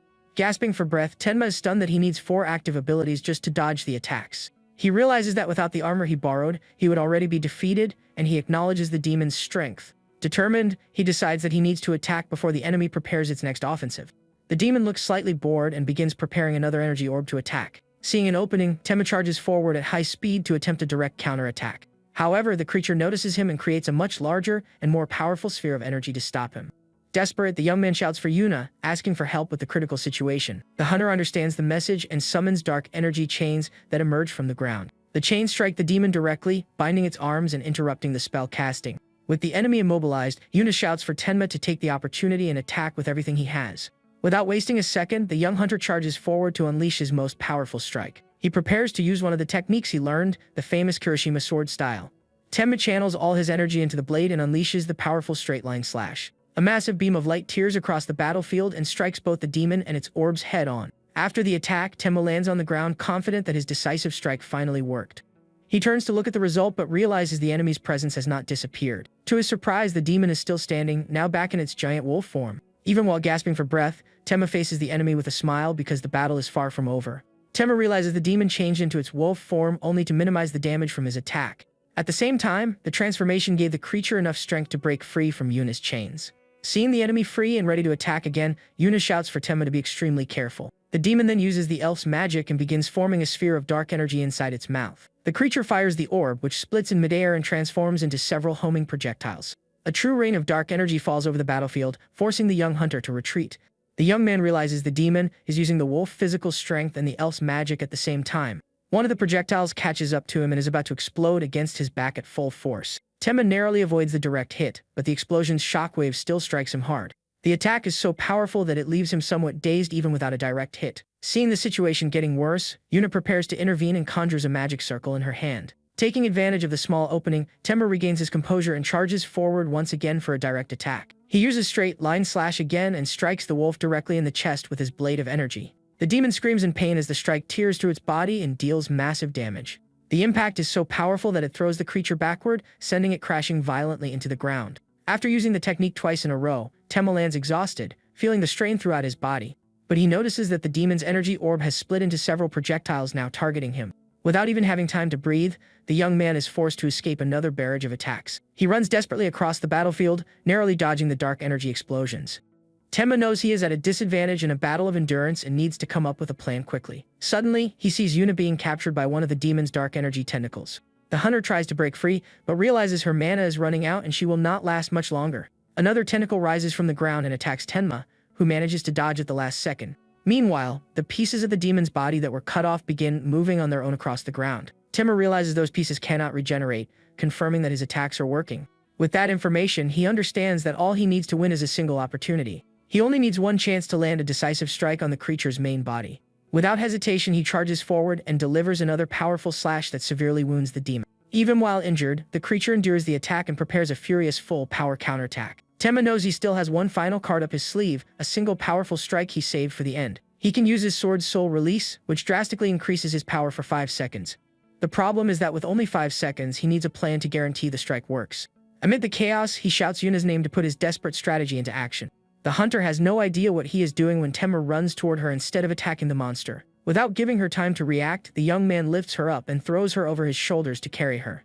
He shouts the plan, asking her to teleport them above the demon's head. Yuna says she only has enough mana for one more teleport, and Tenma replies that it will be enough. But before she can activate the spell, one of the demon's energy tentacles strikes her. In pain from the attack, the hunter thinks Tenma's plan is the dumbest thing she has ever heard. Making matters worse, one of the energy orbs charges toward them, about to finish the pair. The demon's energy orb explodes against the ground, but at the last second something unexpected happens. Instead of the impact, a spatial distortion appears in the air as though space itself is breaking apart. A portal opens, and Tenma emerges from it, carrying Yuna safely through the teleportation. Even while falling, the hunter holds tightly onto the young man so they will not be separated. In midair, Tenma activates his sword's special ability, Soul Release. With the skill active, the system window warns that his range and power will increase significantly. An aura of blue energy surrounds Tenma as he prepares to unleash his most powerful attack. Combining Soul Release with his other technique, he uses a gigantic straight-line slash. The attack becomes so large that the system itself renames it Colossal Straight-Line Slash. The beam of pure energy surges forward and strikes the growth demon with devastating force. After the decisive blow, the system confirms that the demon has finally been defeated. The creature's body begins dissolving into pure dark energy before disappearing completely. Exhausted after the battle, Tenma and Yuna fall to the ground, finally relieved that they survived. Yuna stares at the young man and begins wondering who he really is because his strength was absurd. She cannot understand how an F-rank hunter managed to hide such powerful abilities for so long. With the mission complete, Tenma finally awakens as a D-rank hunter, something he never achieved in his previous life. Yuna helps him stand, but the young man says he is exhausted and can barely move. However, the hunter warns that they are in trouble and need to get out of there as quickly as possible. Suddenly, the two are surrounded by a horde of silver wolves emerging from the darkness. The creatures, now free from the demon's control, growl aggressively at the two hunters. Temma asks her to hold the monsters off for 5 minutes, which irritates Yuna a little. With no other choice, the hunter drinks an intermediate magic recovery potion to restore her energy. With her mana restored, she warns that she is going to charge him an expensive dinner for all this work. Temma simply asks her to hold out for 1 minute because that will be more than enough time. A short while later, a massive explosion of light appears, engulfing the entire battlefield. An injured hunter who appears to be Taiga is shocked by the scene, unable to understand what happened. The system announces that all the silver wolves have been defeated, and the irregular gate has been successfully cleared. Outside, Mai celebrates excitedly, happy that they are finally safe. While Yuna demands the dinner he promised, Temma remembers that she defeated 50 wolves by herself. The hunter is helping him walk, but the young man thanks her and says he can already walk on his own. He then returns the damaged armor to the guild master, who is not happy about the situation at all. Mai thanks Temma and Yuna for their help, acknowledging that they saved everyone inside. She says the Hunter Association will contact them and asks them to explain everything properly. Before saying goodbye, the hunter asks for the name of the young man who helped them so much. To keep his identity secret, Temma lies and introduces himself as Busan Goriki. Mai formally thanks Mr. Goriki and promises that she will never forget what he did for them. Yuna asks why he is hiding his identity and wonders whether he is a wanted man. Temma explains that while support from a guild would be useful, the problem is that he is growing too quickly. He knows that the moment he ends up on the blacklist of demons infiltrating society, everything will be over. The young man concludes that until he is strong enough to protect himself, he cannot afford to stand out. Yuna is surprised by the request and tries to confirm whether the young man truly wants her to lie in the official mission report. The young woman sighs in relief that they avoided a larger disaster and ends up accepting the situation, even though she is still somewhat uncertain. Temma gives a faint smile and thanks her, saying that her decision will greatly help keep his cover intact. Hearing her companion's words, the young woman blushes slightly in embarrassment. She steps away, reminding the hunter to call later and claim the meal he promised her as a reward. However, Temma asks the young woman to wait a moment before leaving. Yuna immediately turns around and fixes her hair, her face still red as she waits to hear what he might say. But the young man ruins the romantic mood by asking whether she can use teleportation to take him to Ryuzan. Deeply irritated by the young man's complete lack of awareness, the hunter gives him a deadly glare. Without saying another word, Yuna summons a massive magical pillar and abruptly sends the young man flying away. The next day, calm finally returns after all the chaos inside the dungeon. Temma wakes up in his room as the system announces that his level 10 superhuman recovery ability has activated. The young man reflects on how this power feels, almost like cheating because of how effective it is. He checks the notifications and notices that he gained 35% experience in the ability from just 1 night of sleep. The young man celebrates the fact that his abilities can surpass the level 10 limit thanks to talentless adjustment. Suddenly, the phone beside him on the bed begins vibrating non-stop. The screen shows 4 missed calls from Hiroki Gundo, the leader of the temp agency where he used to work. The hunter simply smiles and decides to ignore the messages because he is no longer interested in accepting that kind of work. Soon after, he decides to open the system inventory and selects one of the stored items. The young man pulls a high-purity double-D category mana crystal from the virtual space.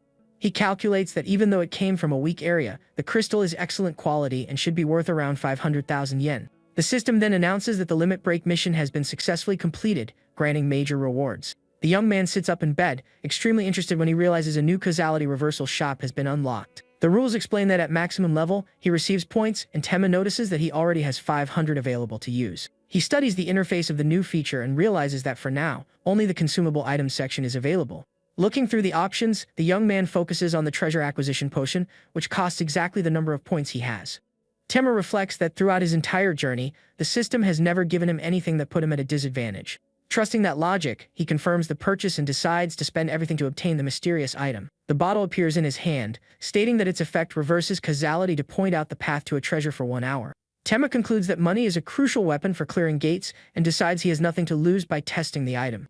Without wasting any time, the young man raises the bottle to his mouth and drinks all the bluish liquid at once. After finishing the drink, he examines his body and comments that apparently nothing has changed. But suddenly, a blue flame bearing the yen currency symbol appears floating directly above his head. The small mystical fireball begins quickly descending toward his lap.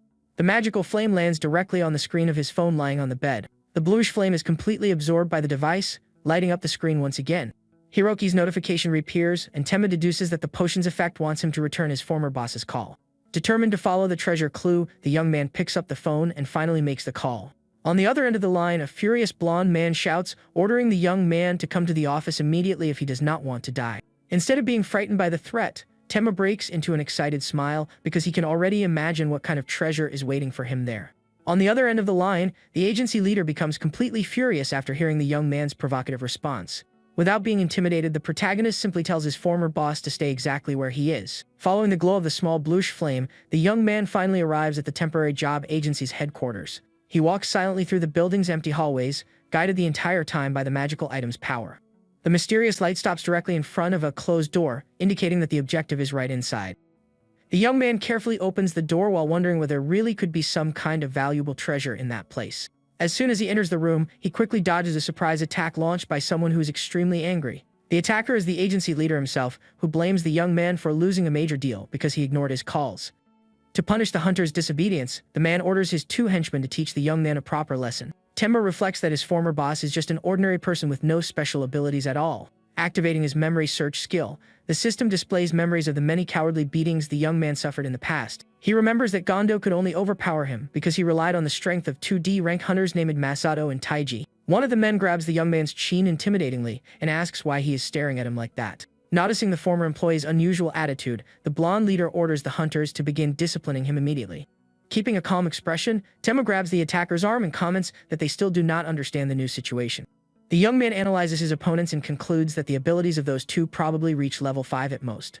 Without much effort, he activates his maximum strength and lands a direct, powerful blow to the burly man's face. The brutal impact sends the brute flying backward, making his body slide violently across the office floor. The force of the attack sends the enemy crashing through a bookshelf, leaving the other 2 men completely shocked. Furious after seeing his partner fall, the second henchman charges forward and tries to punch the protagonist. But using his level 10 perception, the young man sees the movement as if it were slowed down and dodges without any difficulty. In the same instant, he combines his martial arts and delivers a devastating counterattack directly to his opponent's chin. The hunter collapses unconscious on the floor, proving he is no match for the young man's newly acquired abilities. Desperate after the humiliation, Gondo slams the table and demands that his subordinates get up and fight properly. Responding to the order, the bald brute gets up and expands his muscles until his own shirt tears apart. He activates level 5 body strength amplification and stares at the young man with eyes red from fury. Using all of his newly activated power, the henchman charges fiercely toward the protagonist like a raging bull. However, before he can even finish his charge, the man takes a crushing punch directly to the center of his face. The enormous difference in power creates a shockwave that sends the muscular enemy flying through the air once again. He crashes violently into the office furniture and cries out in pain before collapsing completely defeated. Lying among the wreckage, the giant mutters a threat, saying he will destroy his former coworker's career as a hunter. Ignoring the useless threat, the young man slowly walks toward Gondo, who trembles in terror as he approaches. The leader tries to use his influence to intimidate the young man while the mysterious blue flame hovers directly in front of his face. Showing no fear, Temma steps onto the man's desk and threateningly asks what exactly he plans to do about it.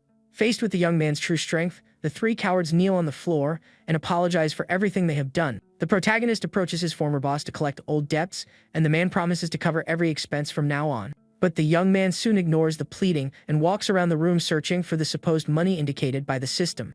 The small mystical light calmly floats toward one of the bookshelves, suggesting that the reward is hidden there. Intrigued by the magical clue, the hunter moves the books aside so he can see the back of the shelf. Hidden there, he finds a secret safe containing the long-awaited treasure revealed by the potion. Temma stands in front of the secret safe while Gondo and his henchmen remain kneeling on the floor, unable to understand what is happening. Gondo panics and begins trembling in fear when the protagonist suddenly turns his head toward him. The blonde man tries to regain his confidence, warning that the safe has an impossible 20-digit password. However, the system's small magical flame moves toward the keypad and clears every security password in the blink of an eye. Curious to see whether there is any treasure inside, the young man reaches out to interact with the small safe. The electronic panel beeps a few times and accepts the command as soon as Temma touches its surface with his index finger. The metal door unlocks, revealing documents and boxes illuminated by the magical item's bluish aura. His former boss panics as his hiding place is exposed, while the protagonist discovers a ledger filled with illegal profits. Among the papers, the system identifies a mana crystal, studded key capable of opening C rank or lower boxes. The young man calculates that the item would sell for at least 1 million yen on the market and reflects that this whole thing feels like simple robbery. Next, he examines a report about the Yokohama dungeon, which requires extremely high mental resistance to cross its barrier. Temma recognizes the location and concludes that he can make a real fortune if the exploration of that area succeeds. Gondo begs the young man to return the document, claiming he spent a lot on the preparations and that a D-rank hunter would die there. Paying no attention to the cowardly old man's pleading, the young man simply smiles and says he will judge the situation himself. Suddenly, the agency door opens and an unknown person enters the office, catching everyone by surprise. A gray-haired man in a white lab coat calmly appears, lamenting that someone arrived there before him. The protagonist's eyes widen in extreme shock as he immediately recognizes the identity of the mysterious man. Walking through the room with tremendous confidence, The gray-haired man asks whether the young man really knows who he is standing in front of. Tenma remembers that in the ruined world, there was not a single person who did not know the famous name Kyosuke Sengoku. To the young man's surprise, the man knows his name perfectly well and also knows his reputation as a talentless F-rank hunter. Sengoku stares at the protagonist and even uses the same humiliating nickname the agency once used to call him. The leader then looks away and notices the fully open safe being illuminated by the strange magical flame.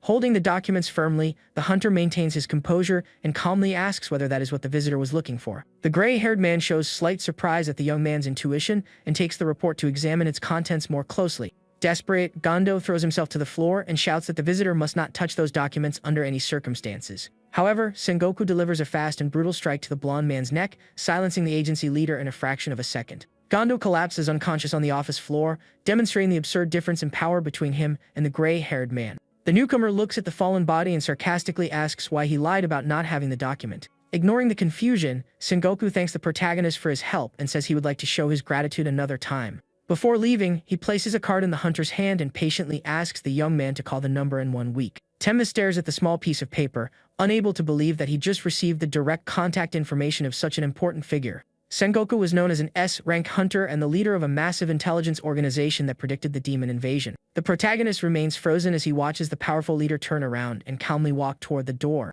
Before leaving, the gray-haired man compliments the young man, saying that he is a truly fascinating person. Sengoku stops near the exit and comments to himself that even he ended up being fooled by Gondo's lies. Tenma silently watches the man, internally agreeing with just how fascinating that mysterious individual really is. The S-rank hunter gives one final enigmatic glance over his shoulder, suggesting that he still has many cards up his sleeve. Suddenly, Sengoku reveals that he knows perfectly well that Tenma was the one who resolved the dangerous Night Crow Guild incident.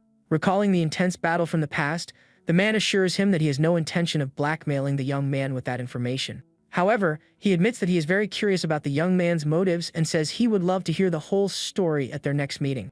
After saying goodbye, the powerful hunter disappears using teleportation, leaving the young man alone in the room. Examining the business card, the young man realizes how incredibly lucky he was to receive that contact. At that exact moment, a system notification appears announcing that he has acquired a new skill. The notice explains that his daily luck and chances of experiencing good fortune have increased considerably. Excited, the young man concludes that making money and gathering information about demons will be much easier now.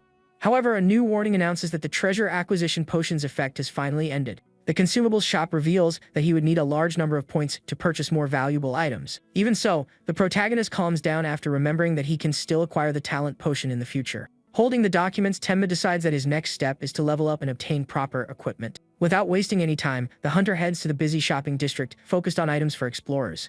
After entering a store, he shows his shopping list to the clerk and asks to see the products. A short while later, the young man walks out equipped with a special backpack, pickaxe, and shovel that cost him a small fortune. Looking at his banking app, Tenma notices that his balance has dropped to only 7,800 yen. Nearly crying in frustration, the young man tries to comfort himself by saying that all of this is only an initial investment. By late afternoon, the protagonist finally arrives in Yokohama's mountainous region to pursue his profit. Standing before the dungeon's dark entrance, the young man takes a deep breath and prepares for whatever awaits inside. Descending the stairs, he confirms the place has no monsters at the entrance, but instead has a powerful mental barrier. The young man remembers that ordinary hunters would lose their sanity or end up in a vegetative state after crossing the path. Despite knowing the risks, Tenma advances through the purple aura and immediately feels a crushing headache. His mentality skill activates to resist the magic trying to disrupt the intruder's emotions. Terrifying illusions begin surrounding the young man, shouting insults and calling him useless and dead weight. Grabbing his own head, the hunter suffers as cruel voices question whether he truly deserves to be a hunter. The negative emotions he felt before regressing return at full force, almost as if he were reliving the past. Being called F-rank trash, the young man recognizes that horrible feeling he experienced countless times before. But refusing to give in, the young man focuses on moving forward, remembering that he is no longer that talentless person. Thanks to his determination, his mentality skill levels up twice in a row, and he reaches his hand toward the exit. Escaping the torture zone, the hunter finally crosses the barrier and falls to the floor, gasping in the dark corridors. Smiling with relief, he admits that without his mental resistance, he never would have been able to break through the area's defenses. After catching his breath, the protagonist walks through an enormous stone hall decorated with gargoyle statues. Farther ahead, he finds another magical barrier that appears even more dangerous than the previous one. Confused by the situation, the young man finds it strange that he has already gone so deep into the dungeon without encountering a single monster. Suspecting the truth, he activates his memory search skill to investigate the secrets of that place. Closing his eyes, the hunter accesses memories from the future, revealing that the security became drastically stronger there. His mind recalls that the second barrier of that gate was so formidable that not even S-rank hunters could get through it. The vision shows that in the future, the place would eventually be taken over by a demon commander with power comparable to an SSS rank. Opening his eyes, Tenma understands that beyond the defense lie the powerful pieces of equipment the demon would eventually use. Excited by the discovery, the young man advances through the sinister aura, knowing those items will bring him the fortune he wants. Walking through the corridors, he remembers that from that point on, he will need to avoid deadly traps. Suddenly, a loud click echoes through the darkness, making the young man's eyes widen in absolute shock. Without warning, a hidden mechanism activates and fires a projectile directly toward the startled hunter. Startled by the noise, the hunter instinctively raises his hands to his head to protect himself from danger. He quickly activates his perception and agility skills as several arrows fire toward him. Regaining his composure, the young man realizes that without his sharpened senses, the situation would have ended badly. He concludes that the corridor's treacherous trap could easily have paralyzed and killed him. Closing his eyes, the young man understands that he needs to dodge at the exact moment he hears the firing sound. At that moment, another volley of deadly arrows rains down from the ceiling, threatening to pierce the intruder. Displaying extreme agility, Tenma gracefully dodges the projectiles raining around him. Moving his hands with precision, he also manages to deflect several arrows before they can hit him. During the intense barrage, his mentality skill rises to level 6. Diving across the floor to escape another massive attack, the young man raises the same skill to level 7. Running nonstop and deflecting danger, his mental resistance continues increasing rapidly. The hunter jumps to avoid rocks falling from the ceiling while his mentality reaches level 9. Soon after, a giant boulder rolls toward him, causing the skill to reach level 10. Deflecting the massive rock, the protagonist escapes unharmed, and his mentality rises to level 11. Walking calmly through the dust, he notices that the skill has reached its maximum limit and unlocked new effects. The system announces that the young man has received a new magic effect granting complete immunity to mental spells. Continuing along the path, the protagonist encounters a mysterious purple mist covering the corridor floor. Watching the sinister fog, Tenma recalls crucial information he once read in a magazine. The article said that this fog marked the beginning of a psychological attack unbearable even for S ranks. Suddenly, illusions of desperate victims begin appearing through the smoke, begging for help. The young man watches brutal images of people being tortured, feeling the pure terror of that horrifying place. Understanding that they are real memories of previous intruders, the hunter remains calm thanks to his newly acquired immunity. Completely immune to the despair surrounding the area, he continues walking with total composure. Farther ahead, an imposing armored figure blocks the intruder's path in the center of the hall. Drawing his sword, Tenma concludes that if he defeats the Guardian, he will finally obtain the dungeon's valuable treasure. Surprised, he watches his blade shine intensely with powerful blue energy. The system reveals that the weapon absorbed demonic energy and gained incredibly rare new traits. Excited by its power, the young man activates his sword technique and charges toward the armored enemy. The monster counters with a dark strike while the young man responds using his glowing blade. The two attacks collide, creating a massive shockwave that pushes the hunter backward. Sliding across the floor, Tenma realizes that his attacks cause no real damage to the Guardian. Analyzing the opponent, the young man notices that the monster is extremely tough and also uses a powerful magical aura. To make matters worse, the massive creature summons 2 additional armored knights to help it in battle. Cornered, the level 20 young man wonders whether he really has any chance against so many enemies. However, an important detail crosses his mind, completely changing his perspective on the battle. Smiling confidently, he remembers that summoned monsters also grant experience when they are defeated. The young man recalls that his special trait multiplies all experience gained by 100,000 times. Without fear, the hunter prepares to face the group, focusing on leveling up quickly. Activating his intimidation skill, Tenma projects a terrifying red aura across the battlefield. Taking advantage of the distraction, the protagonist charges forward and unleashes a fast, brutal straight-line slash. Without wasting any time, the protagonist delivers a powerful strike directly against the monster's armor. The system announces that the increase in his attributes has been multiplied thanks to his trait's limit break effect. With the effect of 100,000 times more experience, the young man begins leveling up rapidly and reaches level 25. Surrounded by an intense blue aura, Tenma continues eliminating the enemies until he reaches level 30 within seconds. The violent battle continues throughout the hall as the hunter's glowing blade clashes with the boss's dark energy.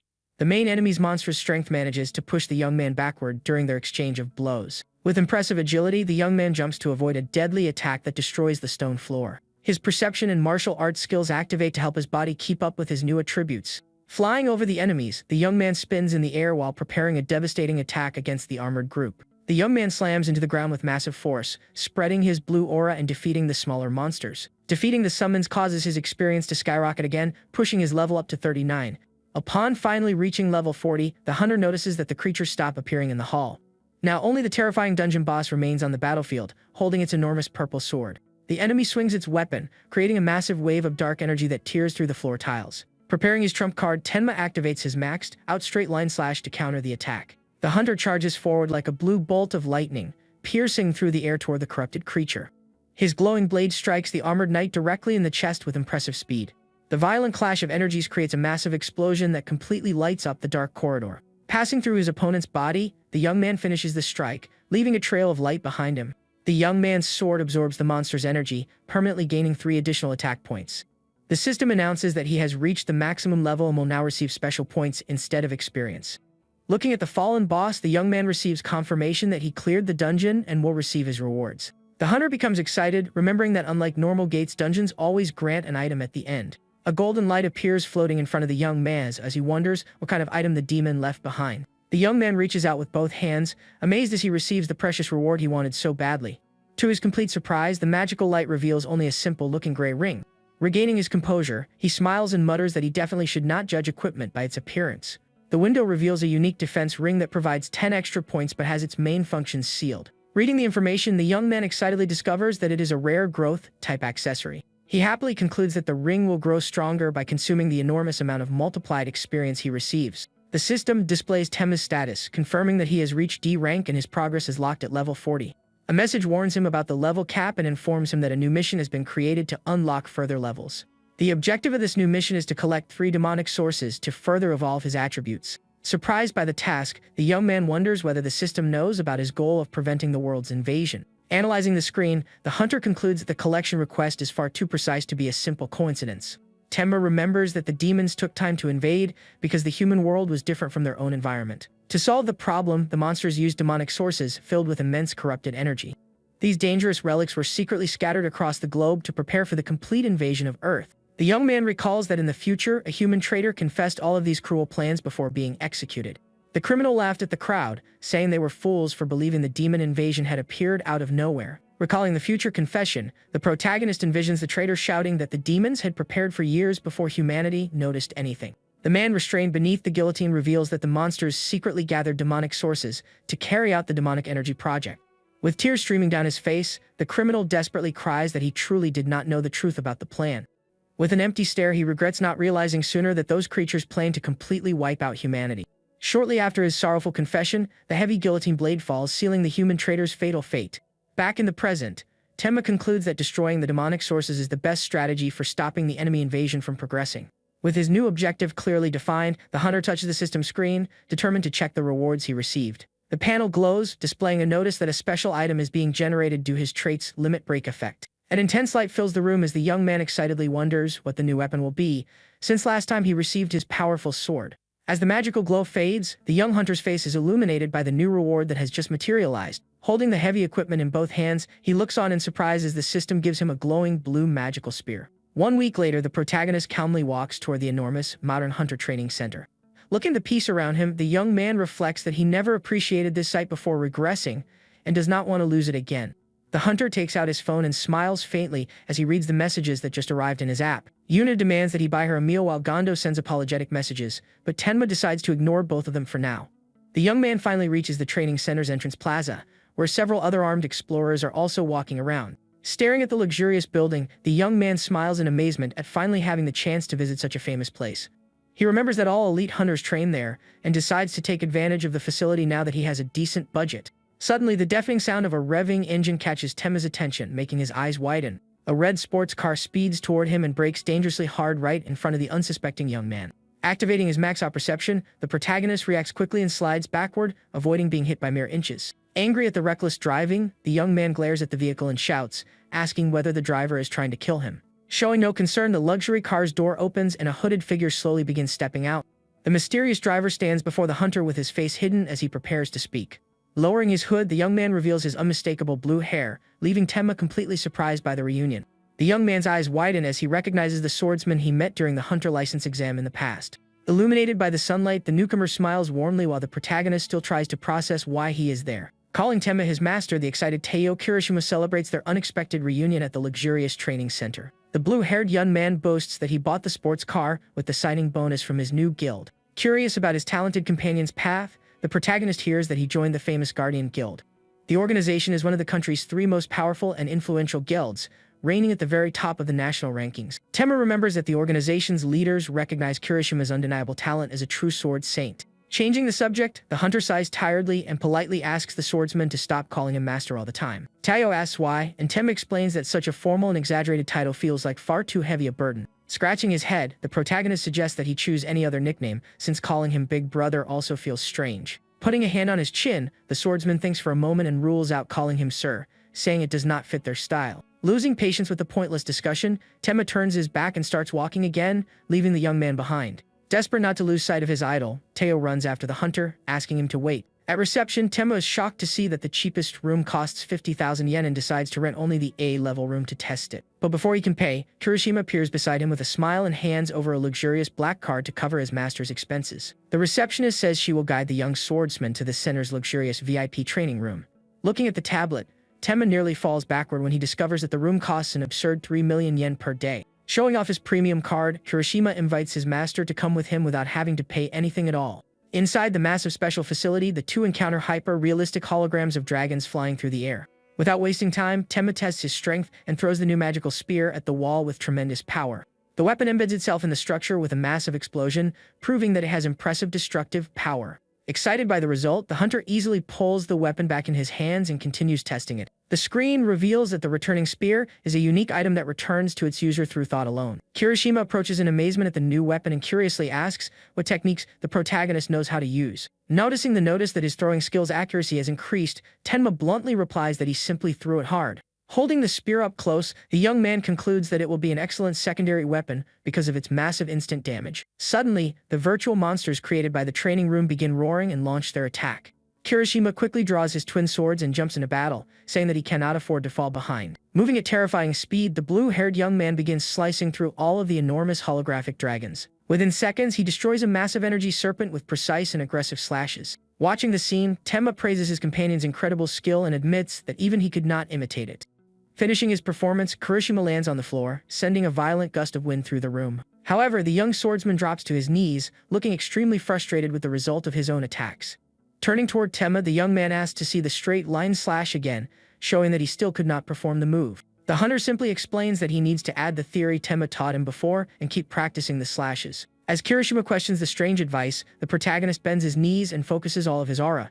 Telling his disciple to watch closely, Temma charges forward like lightning and activates his famous slashing technique. The attack sweeps across the room in a flash while Temma's trade absorbs experience and raises the technique to level 11. The blue-haired swordsman shields himself from the powerful cutting wind generated by the extreme pressure of the movement.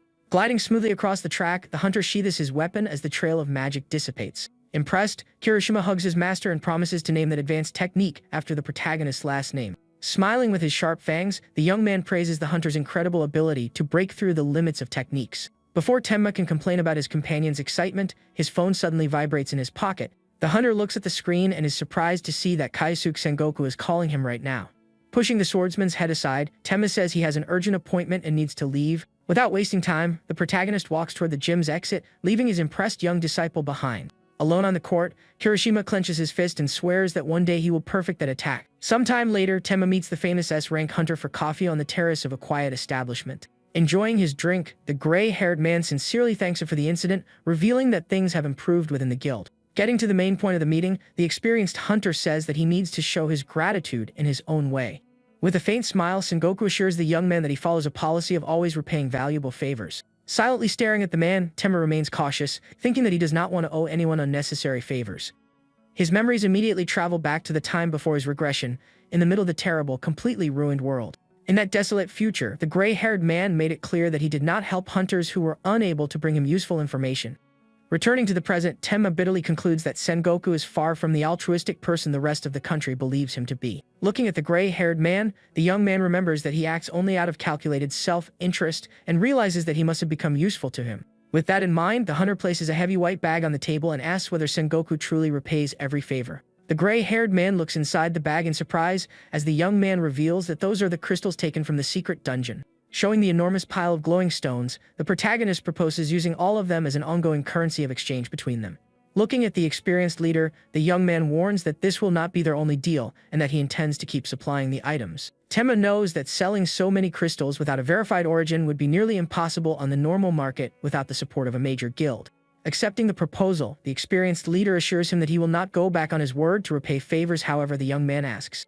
Pleased with the result of the agreement, The hunter slides a small folded piece of paper across the table and makes a special request. The gray-haired man unfolds the paper curiously and realizes that it is a long list containing names of people, places, and even items.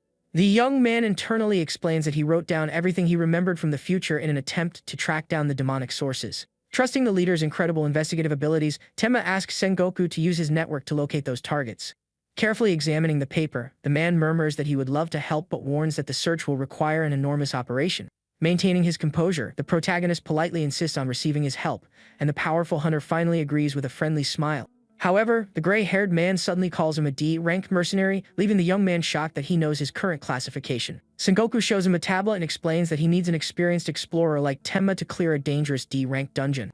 Holding the device, the young man understands that this is the real reason the man called him to that private meeting. Pointing at the item on the screen, the leader asks the young man to bring him the Jewel of Aldoria, saying he desperately needs the object. Looking at the image of the large glowing diamond, the protagonist silently reflects that the name sounds very familiar.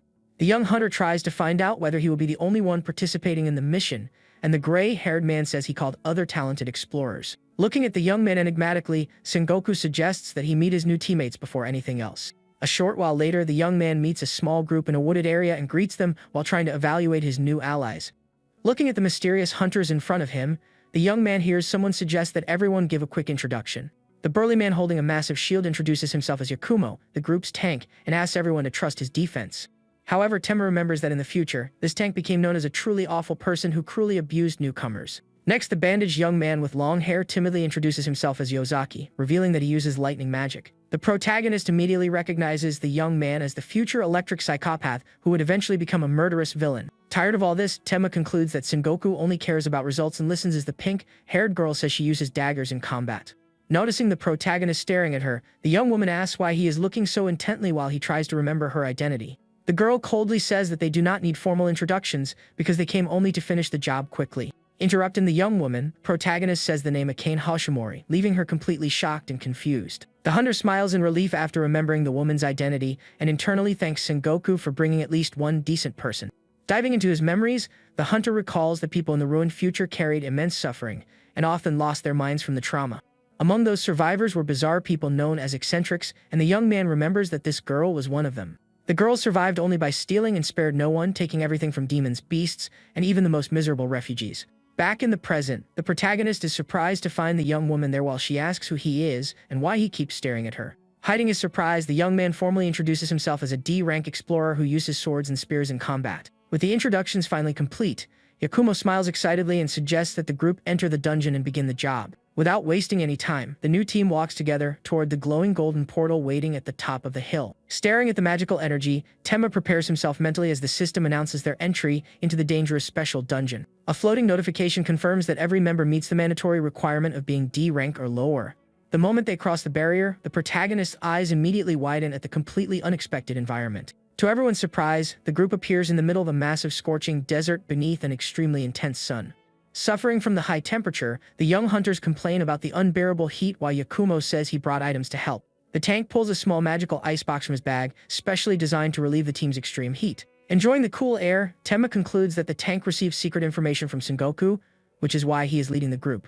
With everyone finally relieved, the shield-bearing man says they will keep moving and asks everyone to pay close attention to their surroundings. The team follows his orders and begins walking across the endless sand dunes, watching carefully for any movement. Suddenly, the protagonist breaks the silence and tells everyone to stop walking immediately, warning his companions. Activating his maxed-out perception, the young man stares toward the horizon and seriously warns that a magical beast is approaching. The group leader places a hand above his eyes to block the sunlight and tries to spot the danger, but says he cannot see anything at all. Confidently, the tank raises his large shield, saying he will block any attack and telling Tenma to stop worrying for no reason. Before the large man can finish speaking, the sand violently erupts, revealing a monstrous scorpion in front of the group. The terrifying creature roars furiously while Akane praises Tenma's excellent eyesight for noticing the danger so early. The situation gets worse when several other giant scorpions emerge from the sand, forcing the tank to order everyone to retreat. Without fear, the armored warrior strikes his shield and activates his level 5 taunt skill to draw the enemies toward him. A wave of green energy spreads across the battlefield, trying to force the monsters to focus their attacks only on the leader. Planting his feet firmly on the ground, the tank hides behind his heavy equipment and prepares to defend against the massive assault. In the rear, the bandaged young man begins charging his energy while the pink-haired girl tells the leader to dodge quickly. A powerful bolt of blue lightning fires from the mage's hands, cutting across the sand and heading directly toward the group of monstrous scorpions. The electrical energy collides with the beasts, creating a massive lightning explosion that raises an enormous cloud of smoke. Taking advantage of the chaos from the magical attack, the eccentric girl aggressively leaps toward the enemies while holding her daggers. Moving like a blur, the assassin rapidly slices through the monster's hard shells in a deadly display of agility. Several severed pieces of the creatures fly through the air and fall lifeless onto the hot desert sand. The burly man praises his companion's perfect attack, while the girl lands softly and says it was nothing. Watching their excellent teamwork, Tenma smiles and concludes that he will not need to do much during the mission. Annoyed by the young man's relaxed attitude, the leader tells him to at least pretend he is helping, and Tenma awkwardly agrees. Suddenly, the ground begins shaking violently, making the hunter stare down at the sand beneath his feet in alarm. The pink-haired girl also feels the intense vibration and desperately shouts that something enormous is coming. Without warning, a colossal scorpion claw bursts through the ground and grabs the girl's leg with tremendous force. The massive beast emerges from the earth, throwing tons of sand into the air and lifting the helpless assassin as if she were a toy. The terrifying dungeon boss displays its monstrous size while the girl screams in fear, trapped inside its deadly claw. Panicking, the tank tries to activate his taunt, but the system warns that the skill failed because of the massive level difference. Seeing the leader's inexperience, the protagonist takes a fighting stance, focused on saving his new companion's life. The situation brings back a memory from the ruined world, when the young man was sleeping at camp and Sengoku woke him in the middle of the night. The experienced hunter asks for silence and tells the young man to follow him without waking the other sleeping survivors. In an isolated area, the man begins digging a hole while the young man yawns and asks why he is suddenly doing this. Pointing toward the bottom of the pit, Sengoku tells his apprentice to look, and the young man's eyes shine in pure shock at the surprise. Inside the hole is a bucket filled with snacks and juice, incredibly rare treasures that make the young man ask where he got them. The man smiles and reveals that he worked extremely hard to gather those valuable items because he wanted to give them to the young man. Seeing Tenma's confusion, the scared hunter finally explains warmly that it is his birthday. Moved by the kind gesture in such a miserable world, the young man cries with joy and sincerely thanks him for the gift. The gray-haired man advises the young man to eat quickly and secretly so the other survivors at camp do not notice. However, the sweet memory is brutally interrupted, and the young man's eyes widen in complete shock. That same day, a mysterious hooded girl invaded the ruins, moving like a true stealth professional. Furious, Sengoku tried to intervene, shouting the thief's name as she quickly moved through the shadows. But the agile assassin was much faster and slid forward mercilessly before the man could react. With a precise movement, the eccentric girl struck the experienced hunter and knocked the gray-haired man down with extreme ease. From the ground, the injured young man watched the intruder calmly walk away with the precious bucket of snacks. Showing no mercy, the thief opened the extremely rare can of soda right in front of her fallen victims. The pink-haired girl drank it with satisfaction, completely ignoring the despair of the food's rightful owners. Within moments, she devoured everything, leaving only completely empty wrappers scattered across the stone floor. Crying in devastation, young Tenma held the empty package while Sengoku cursed the terrible thief for her cruelty. The hunter reflects that snacks were worth their weight in gold in the ruined world and admits he will never forget that girl's cold stare. Back in the present, the young man smiles as he watches a cane scream desperately while trapped in the desert beast's massive claw. The colossal scorpion boss displays its monstrous size, paralyzing the group leader with its terrifying power. Desperate, the young mage tells the tank to use his shield, snapping the large man out of his frozen state. But before the creature can crush the thief, the protagonist shoots across the scorching sand at incredible speed. The monster tries to deliver a crushing blow with its claws, but Yakumo finally raises his shield to block the heavy attack. Taking advantage of the distraction, Tenma summons his return spear Enchanto and a formidable blue magical aura through his body. Knowing exactly what to do, the hunter jumps and precisely aims at the weak point located on the monster's head.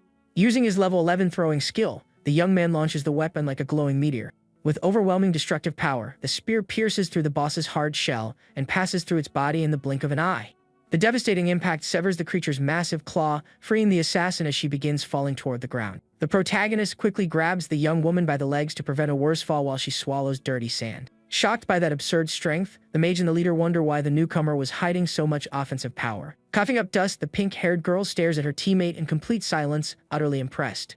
But the calm does not last long, and the desert begins shaking violently beneath the young team's boots again. Without warning, the sand collapses and creates a gigantic circular crater that sucks in everything around it. Losing their footing, the group begins sliding downhill as the colossal trap mercilessly swallows them. The group leader panics, warning that it is an antlion pit and ordering everyone to escape immediately. Sliding directly toward the sharp claws at the bottom of the pit, the girl angrily screams about always being the main victim. Looking at the young woman with an ironic smile, Tenma mutters that all this bad luck, simply the deserved karma from the future catching up with her. Far away, two men in suits observe the dangerous sandstorm from the top of the Rocky Mountains. They discuss their confidential mission and assure each other that they will quietly eliminate the group and steal the demonic source. Wrapping his hands for battle, one of the hunters corrects his partner's strategy with a cold and focused stare. The suited man cruelly says that the order to act quietly gives them permission to kill the entire group without feeling any guilt. Above them, the sadistic Riku Himuro smiles wickedly and asks whether the henchmen are really going to waste such a great opportunity. The three men belong to the Black Knot organization, which maintains the strong public image of being a respectable mid-level guild. In reality, however, they use their official status only to cover up their many criminal activities and dungeon robberies. Their luxurious base concealed dozens of villainous hunters who committed cruel murders inside sealed barriers. Meanwhile, inside the enormous office, an informant tells the boss that Riku Himuro successfully infiltrated the team in the desert. Sitting in his chair, the criminal guild leader listens seriously to the report and asks whether his subordinate delivered the exact orders. The dangerous Hiroki Igarashi is the infamous traitor to humanity, and he ordered his henchmen to slaughter anyone standing in their way. The loyal subordinate in a suit coldly agrees, confirming that the order to eliminate everyone was delivered perfectly to the group. Finishing the brief report, the messenger bows respectfully and leaves the room, closing the enormous wooden door. Left completely alone in the spacious office, the criminal leader stares at his desk with obvious impatience. Suddenly overcome with rage, the traitor slams his fist into his desk, shattering the wood and cursing the obstacles in his path. Igarashi is furious that an unknown guild took control of the gate, disrupting his plans to send in his own elite D-rank hunters.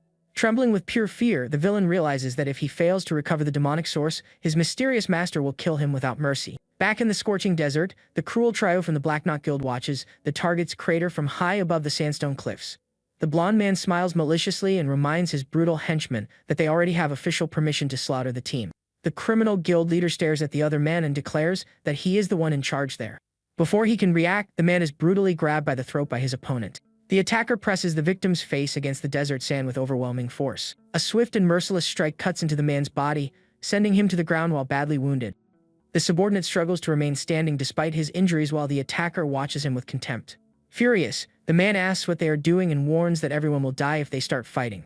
The attacker ignores the provocation and asks whether he really needs a reason to kill someone. With a sadistic smile and blood on his face, he replies that he does it simply because it is fun. The injured man loses his balance and falls to the ground, realizing how serious his current situation has become. The attacker approaches slowly, savoring the fear and despair written across his former ally's face. The panicked man screams in horror as he realizes there is no escape from that monster. The cruel warrior watches the scene from atop a rock while the desert wind blows around him. He coldly declares that it is now a 1 versus 4 fight. Meanwhile, a group of 4 adventurers walks across the desert, wondering how their enemies will react. Sitting around a campfire, they comment on how drastically the weather changes in that place within such a short time. One of the young men reveals his dream of founding a guild free from any bonds or control. The protagonist interrupts the nostalgic mood by remembering the atrocities and crimes committed by that group. The young criminal says he will pass on the offer because he has other interests in mind. The protagonist cuts him off and asks whether his goal is to kill innocent civilians with electricity. The girl also rejects the invitation, claiming that she has no interest in joining any guild. She explains that her real dream is to join the association and act as a hero of justice. The protagonist mocks her ambition to become a hero and asks where she is going. The girl replies that she is only going for a walk to explore the surroundings. Concerned about how long it is taking for morning to arrive, the protagonist decides that he cannot just stand around waiting. He activates memory search and remembers Hiroki Igarashi mentioning that the source was inside the pyramid. The system activates his level 10 perception skill, granting a significant amount of experience. In the darkness, the protagonist instinctively reacts after sensing someone approaching from behind. He quickly grabs the person's arm before any attack can be launched. The girl cries out in pain after suddenly being restrained by the protagonist. After recognizing her, he lets go and asks how she managed to get so close without being noticed. She reveals that she decided to follow him because her intuition suggested that staying beside him would be safer. The protagonist thinks that using Hashimori's ability could make recovering the source much easier. He orders her to come with him, and the girl asks where they are going. The protagonist points toward the pyramid, and she asks how he knows her tastes when they just met. She shows a system warning and says that her danger sense indicates that going there is a bad idea. The protagonist assures her that she will not regret it if she decides to follow him. He moves forward with determination, ignoring the girl's uncertainty. Watching him closely, the girl admits that he is handsome and decides to trust him for now. She runs after him, shouting for him to wait and warning that she will not forgive him if he makes her regret this. The protagonist reflects that her danger sense did not activate before because the system knew he would save her. They walk through the dark corridor, and the girl comments on the bad feeling she has had since entering. Surprised, she notices that the sense of danger suddenly disappears. The protagonist tells her to simply follow him and guarantees that nothing will happen as long as she does nothing unnecessary. As they walk, the system notifies him of another experience gained for his perception skill. He receives a message saying that the skill has reached level 11 and can now display warnings involving party members. The protagonist asks her to come closer so he can demonstrate the power of his danger sense. He says everything is fine as the girl moves farther down the dark corridor. The girl screams desperately as a massive boulder races after her at high speed. The protagonist calmly asks whether she is going to run while she flees in panic. He summons the power of his spear to deal with the approaching threat. Surprised, she asks whether the protagonist is really only a D-rank hunter. He activates level 11 perception and senses that something exists beneath them. The floor beneath the two opens, revealing a hidden passage. The girl says they found a shortcut and asks curiously who he really is. They walk toward the stairs leading into the depths of the pyramid. After seeing what awaits them, she nervously asks whether that is the dungeon boss. They find an enormous sphinx statue that, according to Igarashi, guarded the demonic source. A solemn voice demands that the challengers who entered the desert face the trial of the sandstorm. The area around the sphinx shines intensely as several magic circles appear. An explosion of red energy surrounds the area, forcing the two to react. The girl desperately asks what they should do as the heat increases. The two jump onto the sphinx to escape the flames covering the ground. They land on top of the statue and try to find a way to survive the challenge. The protagonist says that they are not merely going to survive and orders her to get ready. He explains that the objective of the challenge is to steal something, leaving the girl confused. She asks exactly what he wants her to do, and he replies that it is what she does best. The protagonist grabs her and demands that she use her abilities right now. He says she can steal anything with her theft ability, just as she does with wallets. Impressed that he knows her secret, she asks why she should follow his orders. The top of the sphinx begins glowing intensely with powerful and hostile energy. A massive shockwave erupts from the monument in response to their presence. The protagonist orders her not to waste time and to steal something from the sphinx if she wants to survive. She activates her absolute plunder skill while regretting that she came along. The protagonist delivers a precise sword strike against the energy surrounding the sphinx. Thanks to his level 11 perception, he monitors the girl's use of her theft ability. She manages to steal the dungeon's reward items, but her body begins to disintegrate. The sphinx ignores the theft and demands that they solve its riddle about the stages of life. The ground shakes violently as they struggle to remain steady during the trial. The protagonist mocks her ambition to become a hero but says her theft ability will be useful. The system confirms the distribution of the rewards as the second trial begins. The girl looks amazed as a shower of coins and a special item appear. Holding the artifact, she asks what that demonic source is. The protagonist asks her to hand over the item, and the girl notices the evil energy radiating from it. She admits that she already suspected something was wrong with the object. He promises to explain the energy later and orders her to give him the item. The girl becomes annoyed by his attitude but agrees to keep the rest of the treasure. The protagonist celebrates obtaining the first of the 3 fragments he needs. He uses the energy he obtained to strengthen his own weapon in battle. Soul Eater absorbs the demonic energy, increasing its attack power. The girl asks how he knew about her abilities, and he reveals that he possesses a technique that can identify talents. She thinks he is an interesting and ambitious man who smells like money. They return to where the rest of the group is camping. The group leader asks where the two of them were hiding during the night. The protagonist lies and says he was only giving the girl some life advice. The leader asserts his authority and forbids anyone from wandering away without his permission. He reinforces that their objective is to defeat the boss and obtain the Jewel of Aldoria. The group advances through the dungeon corridor toward danger. Several mummies appear and block their path, confirming that the boss is nearby. The protagonist summons his blue spear and decides that it is time to earn some points. With a single attack, he defeats 6 mummies at once and accumulates extra points. The guild leader greedily observes that Temma can use both swords and spears and imagines the riches he could gain by recruiting him. He praises the young man's technique and expresses his desire to have him join his guild in the future. The girl asks how he can be D-rank while being so skilled, and the protagonist responds sarcastically. The group comes across an enormous square block that appears to be the dungeon boss. Suddenly, the structure breaks apart and reveals a monumental creature made of sand. The group identifies the monster as a sand golem and realizes that the fight will be difficult. The leader tries to use his taunt skill to draw the giant monster's attention. The golem throws a powerful punch that violently strikes the leader's shield and defenses. The impact is so powerful that the warrior's protection is shattered into pieces by the monster's blow. The leader is sent flying and falls defeated to the ground after the devastating attack. The girl panics after seeing the scene and desperately screams for help. The golem ignores the taunt and charges toward her as she realizes the skill failed. In desperation, she fires a beam of blue energy at the giant creature. The energy beam strikes the golem but appears to have little effect on its rocky defenses. The girl continues firing desperate attacks as the creature quickly approaches. The golem leaps into the air and prepares a destructive attack over her position. The girl freezes in fear, worried that the leader may have died from the earlier attack. The protagonist analyzes the situation and concludes that the golem is much stronger because of the demonic energy. He orders her to run in the opposite direction, repeating the strategy they used against the Sphinx. The golem lands on the ground, creating a massive crater with the weight of its body. The creature regains its footing, ready to cause even more destruction as it pursues its targets. Temma activates his level 11 perception and agility skills to move with precision. He shoots toward the golem's vulnerable point with incredible speed. The protagonist observes that the secret to defeating the monster is destroying its central core. He unleashes Soul Eater's power to increase his attack range and strength. With a precise slash, he charges against the enemy's structure. Dust rises as the protagonist prepares for the next phase of the confrontation. He calls out to the girl and orders her to focus on the creature's core. She leaps toward the weak point and tries to steal the golem's core. Level 4 Absolute Plunder activates on the monster. Tenma explains that they need to steal the golem's energy property to disable its functions. The system reports that the plunder attempt failed because of the enormous difference in power between them. The creature advances relentlessly toward the cornered girl. The protagonist orders her to run while preparing to intervene directly.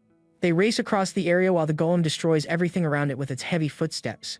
Tenma intensifies his strength and throwing skills in preparation for the next attack. He attacks the golem with a charge filled with blue energy to distract it. The system records his progress and grants him the rare level 1 weapon swap skill. He gains the ability to instantly switch between the equipment in his inventory. The protagonist notices that weapon swap grants a temporary bonus to destructive power. He unleashes a powerful slash that opens a path through the sand defenses. The golem roars in frustration after being struck by the protagonist's attack. Tenma switches back to his sword, activating weapon swap again. The system raises the skill to level 2 during the intense battle. In rapid succession, weapon swap continues leveling up until it reaches level 5. He unleashes a charged attack with 15% increased destructive power. Blue energy consumes the golem while the protagonist keeps up the pressure. The system continues raising weapon swap until level 8 as he alternates between equipment. He unleashes a devastating attack with a 24% damage bonus. The protagonist equips his spear again and reaches level 10 in weapon swap. The system announces that weapon swap has reached level 10, granting 30% more destructive power. Tenma receives the additional ability to imbue his weapons with a small amount of magical energy. He concentrates that new energy into his blade, creating a glowing blue aura. With a powerful strike, he launches an attack that pierces through the sand golem's core. The system announces that the dungeon boss has been defeated, granting the protagonist 428 points. Exhausted but victorious, Tenma watches the scene while Hoshimori comments on his impressive strength. The reward for completing the mission appears before them in the form of the Jewel of Aldoria. The system describes the jewel as a rare material containing the soul of a queen who sacrificed her own life. Hoshimori worries about the rest of the group that was attacked during the battle. Tenma assures her that they should be fine as long as they use their healing items properly. Suddenly they hear suspicious noises coming from the shadows of the corridor. The protagonist finds the group leader lying unconscious on the ground after suffering a cruel attack. A sarcastic voice praises the pair for defeating both the Sphinx and the golem. An assassin from the Black Knot Guild appears holding a knife and demands that Tenma hand over the demonic source. The leader's companion is found lifeless on the ground among the rubble. Hoshimori reacts in shock after seeing the brutality committed by the intruders. Tenma identifies that the assassin was sent by Hiroki Igarashi to steal the demonic source. The assassin admits that he belongs to a guild of villains and shows that he is well informed. Tenma remains calm and challenges the criminal to try taking the source from him by force. The protagonist thinks about the connection to Igarashi and plans how to draw the enemy's attention. The assassin taunts Tenma, saying he looks exhausted, and declares that he will kill him first. Tenma asks whether Hoshimori is capable of taking down the opponent with her abilities. She hesitates at the direct order to take someone's life, but Tenma confronts her. He warns that it is impossible to save the world without getting your hands dirty. The assassin screams wildly and charges at Tenma. The protagonist activates level 11 perception to predict the enemy's movements. Using agility and martial arts, he dodges the assassin's strikes and counters. Tenma lands a precise blow that knocks the criminal to the ground. The assassin tries to recover, but Tenma maintains the positional advantage. The villain becomes furious and swears revenge against the protagonist and the girl. Tenma realizes that the other allies must have been eliminated by the same psychopath. He decides that he cannot allow that assassin to keep living. With a precise Tsukishiro-style slash, he eliminates the opponent in a single strike. Tenma sheathes his sword with a cold expression after ending the threat. Hoshimori asks whether he really needed to kill the villain, but Tenma responds harshly. He reveals that the other hunters were killed by the assassin even while they were already injured. Tenma briefly wonders whether he could have changed their fate if they had been under his protection. He orders Hoshimori to move on because their work there is already finished. They return to the parking lot and find two men in suits waiting for them. The men greet Tenma and inform him that the mission has been completed. They explain that they came in place of Master Sengoku, who is currently overseas. Tenma hands over the Jewel of Aldoria as proof that the mission was completed. The men confirm receipt and ask about the rest of the dungeon team. Tenma coldly informs them that the other members of the group died during the expedition. The protagonist receives a system notification after the conversation. He completes the D-rank limit break mission and unlocks new functions in the shop. Tenma reflects that two parts of the source still remain and that Sengoku's role will be essential. Before they part ways, Hoshimori gives Tenma a green box as a gift. She says it is her way of thanking him for saving her several times that day. Back home, Tenma sits on his bed, ready to check his new rewards. Tenma examines the mysterious lockbox he received as a gift and looks at its system description. The protagonist is surprised that the thief gave him such a valuable item. He places the box in his lap and feels a strange movement coming from his clothes. The key he obtained from Gando's office immediately reacts to the object's presence. Without hesitation, Tenma uses the mana crystal studded key to unlock the box. The moment the lock opens, an intense light shines from inside the container. He finds only a strange potion and wonders what it could possibly be used for. After analyzing the item, he discovers that it is the red blood of a unicorn, capable of awakening hidden powers. Tenma realizes that this was the growth item used on an accessory known as the defense ring by a Legion commander. The ring is sealed and does not display its true power, but he knows how to reverse that. He drips a single drop of unicorn blood onto the metal of the sealed ring. The item shines intensely as the seal restricting its true potential is finally removed. Tenma smiles with satisfaction after confirming that he obtained the super rare growth type invincible ring. Meanwhile, in a distant apartment, two sisters are having a conversation about romantic rejection. The younger sister laughs uncontrollably while commenting on how Yuna was recently rejected. The older sister looks frustrated because the young man who asked for her number never contacted her. They talk about the man who predicted the irregular gate and saved everyone during the invasion. The older sister hides the fact that she nearly died during the incident, so she will not worry her protective family. The subject changes when they mention the Silver Wing Guild's upcoming hunter selection exam. The younger sister teasingly suggests that her sister should take the initiative and call him. Stretching out on the couch, she says she will pay for the next meal so the group can meet again. The older sister panics at the suggestion of calling the young man after being rejected. She decides that she will personally go to the young man and recruit him into her guild instead. Tenma walks along the craftsman's street, observing the place where he used to conduct his business. The scenery remains exactly the same as he remembers from before his regression. He takes out his phone and checks an important notification that has just arrived. Sengoku deposited 12 million yen into his bank account for the mana crystals and raid rewards. Tenma sighs, realizing that despite the large amount, he still needs much more money for decent equipment. He is interrupted by someone shouting and demanding payment for an overdue debt. A burly man physically attacks a craftsman lying on the ground while repeatedly threatening him. The craftsman begs for mercy, promising to pay everything he owes if he is given more time. Tenma watches the scene and immediately recognizes the victim of the injustice. The attacker ignores the pleas and prepares to hurt the fallen man even more. Tenma silently approaches and places a hand on the attacker's shoulder. The burly man turns around angrily and asks who this stranger is to dare interrupt him. Without answering, Tenma delivers a quick strike that knocks the attacker out instantly. The attacker is sent flying by the precise impact of Tenma's punch. The protagonist crouches down and respectfully greets the craftsman who is being beaten. He knows that this is Koji Mochizuki, the only craftsman in the world capable of creating growth-type items. Tenma understands that maintaining a good relationship with Koji will be crucial to his future as a hunter. He offers the craftsman help, extending a hand so he can stand up. They talk inside the workshop while the surroundings appear desolate. Tenma confirms that he is a customer and asks why the attackers were pursuing him. Koji tries to downplay the violence, claiming that it was nothing serious, but Tenma does not believe him. He reveals that the Seihin Guild arrived 1 year ago and began enslaving the craftsmen through fraudulent contracts. Ryoma Ashino's group imposes impossible debts so they can confiscate the workers' goods. Koji displays irrational resilience, insisting that he can endure the abuse for 1 more year. Tenma remembers that other craftsmen were taken away under armed escort by the enemy guild. Koji expresses his obsession with continuing to forge the best equipment possible despite the circumstances. He laments losing his favorite work tool and demands that his hammer be returned. The men mock the craftsman's appearance as he is dragged away like some strange outcast. The craftsman reacts with pain and panic as the guild henchmen forcibly pull him along. He desperately screams for his old hammer, which had been stored in a corner of the warehouse.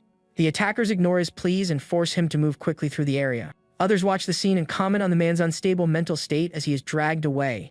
One of the men explains that the craftsman was arrested for attacking refugees and stealing valuable jewels. Tenma remembers the man's words and wonders whether what he said about equipment was actually true. The protagonist asks whether there used to be an old hammer there, and the craftsman reacts in surprise. Regretfully, the craftsman admits that the criminal Ashino took possession of his tool. Tenma becomes concerned because his original intention was to return the hammer to the master's hands. The craftsman says he could recover the item if he paid off his debts, but dismisses the amount as impossible. When the protagonist discovers that the debt is 10 million yen, he is stunned. Tenma asks about the purpose of the visit, and the craftsman wonders whether he is looking for a custom-made item.